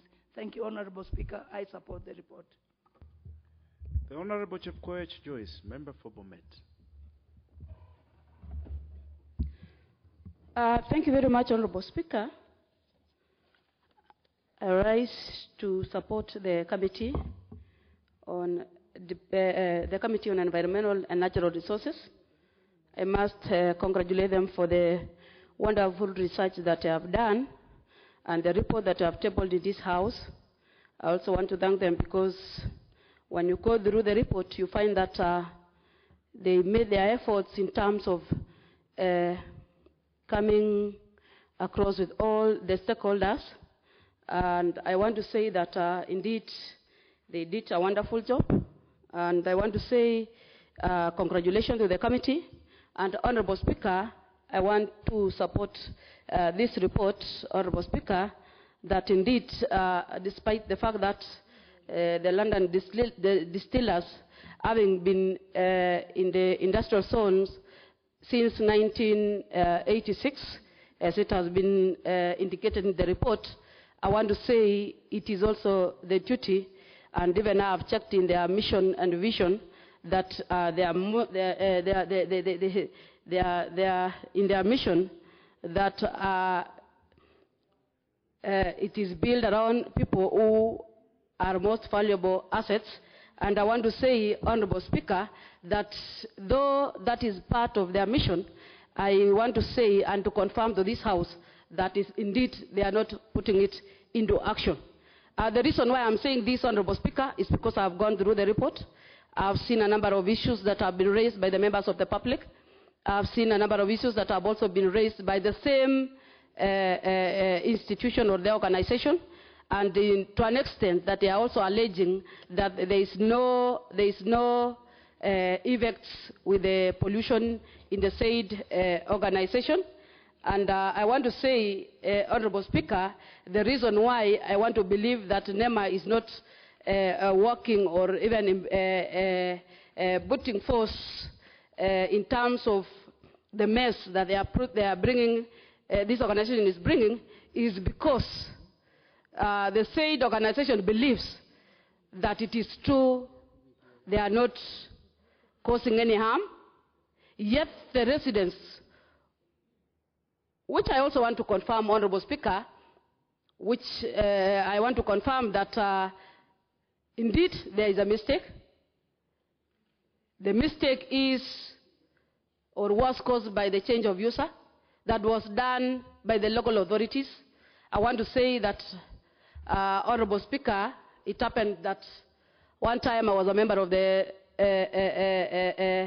local authorities, and I knew that this was one of the things that the local authorities used to do, to an extent that they allowed the change of user on an industrialization zone to be agricultural zones, to be residential zones, to an extent that as we speak today, it is causing a lot of lives in areas where we have the industries. And I want to say, Honorable Speaker, that all these mess are being put across by the relevant authorities, that is the Ministry of Lands, we have the local authorities by then, and we also have the NEMA. And I want to say, Honorable Speaker, that I've seen NEMA walking around, demolishing the houses that were also allocated by the state ministry, but they have never acted on the issue of pollution. It is not only the London distillers. I'm also talking of a number of factories that we have across the country. I want to confirm that we have a number of factories that I also want to request the committee to move around the country, look at these factories, look at where they are releasing their effluents, so that at least we can really know the kind of the damage that our people are getting from these factories. Despite the fact that I've seen some of the employees talking about the issue of employment. If the factory is closed today, 1,000 employees are going to lose their jobs. We also have to look at the thousands of people who are going to lose their lives. One of them is the expectant mothers. It is shocking that when the committee went there, they found the 7 women who were expectant, and they were suffering because of the pollution, Honorable Speaker. So I want to say, Honorable Speaker, I want to thank the committee for the wonderful recommendation that they have made, both to the NEMA and to the company. And I want to say, as a House, we stand by the committee resolution, and we want to see this happen. And I also want to request, Honorable Speaker, through your airport chair, that the Committee on Implementation should follow this report to the letter once it is approved by this House. Honorable Speaker, I beg to support. Thank you. Very well. The Honorable Nyaga Nkata, member for Saraka. Thank you, Mr. Speaker, for giving me this opportunity to support the report of the Environment and the Natural Resources Committee. They have done a good job, Mr. Speaker. Mr. Speaker, you have heard everybody talking about NEMA. NEMA has a responsibility, Mr. Speaker. They are supposed to protect Kenyans, not only trying to see what is happening in the river along the London distillers. It is inside the country, everywhere. Mr. Speaker, if you just walk along, just like a kilometer from the city center, it is in a pathetic situation. And NEMA is being paid by the Kenyan people. We are paying them, but they are not doing their job. I think they are sleeping in their job, Mr. Speaker. They need to wake up and do something. Mr. Speaker, we have heard that the London distillers is saying that since they are paying big taxes to the government, they are employing many Kenyans. Does it mean that that is a green light to give them a leeway to not to protect the Kenyans? That is not the issue, Mr. Speaker. The company is making a lot of money. They are making a lot of profits. So they are supposed to protect the environment, because at the end of the day, the Kenyans are using a lot of money in the hospitals. Mothers are dying. Men they are becoming impotent because of... So I would like to finally end by saying, we must call NEMA to account.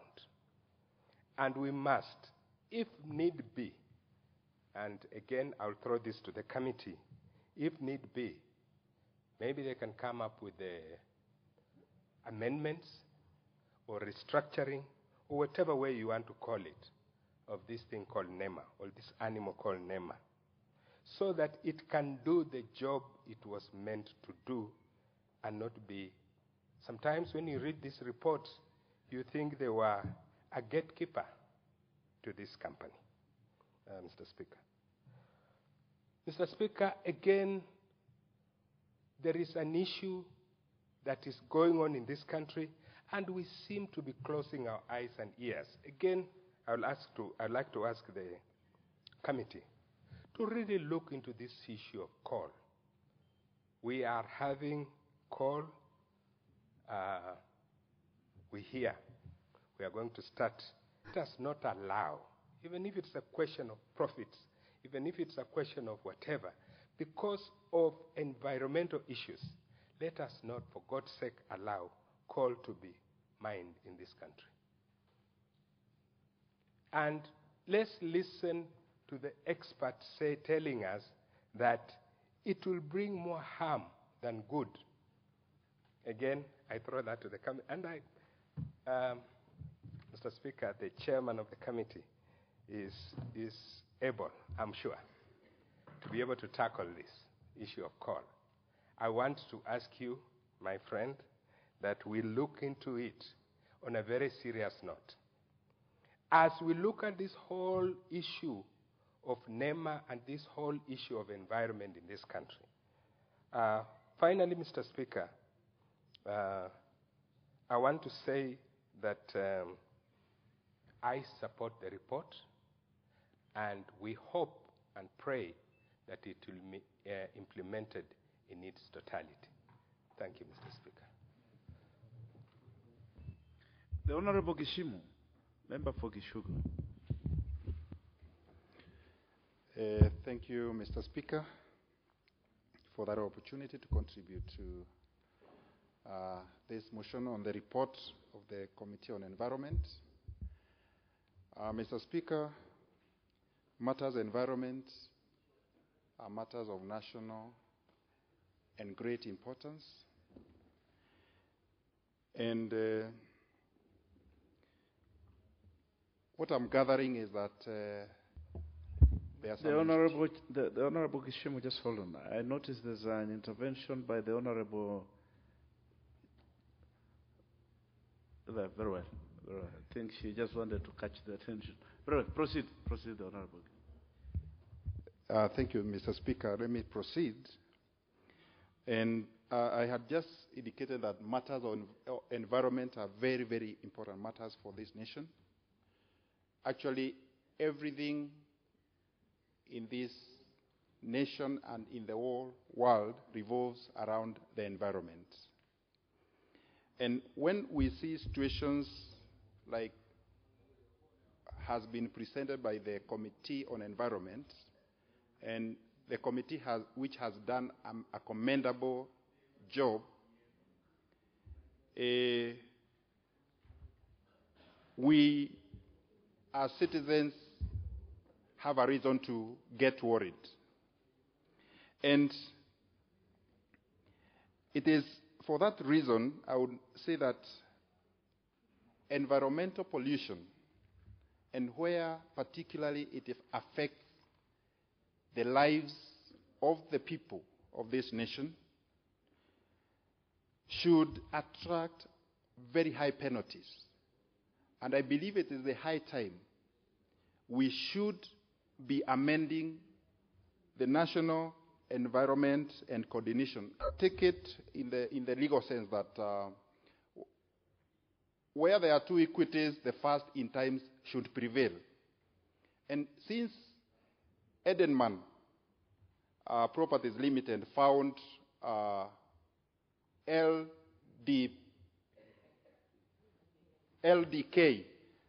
still operating from that premises, and they had to do the due diligence and find the environment in which they are operating, then they should have been more careful. But at the same time, we are also aware that some of the government entities are also involved in corruption. For example, in this kind of conversion of residential to business premises, areas earmarked for industrial to residential. So we find there is a lack of connection and nexus between the institutions that usually give the licenses that are required. The Honorable Gishimu, without interrupting you, I would like you to marry your argument with the proposition that was made by the chair in his main submissions, where he was saying that he was alluding to the owner of a property being responsible for all that comes or he brings onto that property. And of course, you know Raylands versus Fletcher, the rule, common law rule, which the chair very well elaborated here. And now saying that we allow LDK to just pollute everything because they started operating in this area. So proceed. Thank you, Mr. Speaker. In fact, that is where I was coming from. I was just giving a background as to the responsibility of each and every entity that is also developing. But I'm also saying that London distillers have a responsibility for the entire country, irrespective of the next person was developing for residential, for industrial, or not developing at all, because pollution, once the air is polluted, it has no limit. So that is what I was saying. Irrespective of my previous comment, the bone or the entire and the bigger responsibility rested on London Distillers Kenya to make sure that they do not pollute the environment. And going forward, I would also wish that the committee also goes around the whole country. This is a case that was provoked because there was a complaint. But I feel there are very many situations, even within industrial area and many other places that industries are running, that environment is compromised. So it's upon and incumbent upon the committee to make sure that their mandate, which extends to the entire country, is executed in order to safeguard the lives of Kenyans. And especially, I'm worried that if expectant mothers could miscarriage because of the situation that was exhibited in an area that they went to investigate. And another area that, and as a government, our government needs to look at all these things. Last but not the least, since the time I can see many members want to contribute, I want to thank the chairman for this report, and I would encourage you, as you look at pollution, look at planning also, because I also know it's under your department. Thank you very much, Bwana Speaker, for giving me that opportunity. Honorable members, this is a fairly comprehensive report that has been made by this committee, and there's still time for members to contribute to this, including the Honorable Macau, who must remember to bring his card next time, because the scene of the matter that is before the House is actually in your constituency, I believe. Mavoko, is that so? Yes, but you don't have your card today. But the card, the horse has not completely fled. You will still have an opportunity to contribute, because we will not end the debate on this today. You will also have an opportunity to read the report so that you can make well-informed contributions. Yes, but the Honorable Macau, the Speaker is delivering. You cannot. Honorable members, the time being 7 p.m., this House stands adjourned till Thursday, the 11th of October 2018 at 2:30 p.m.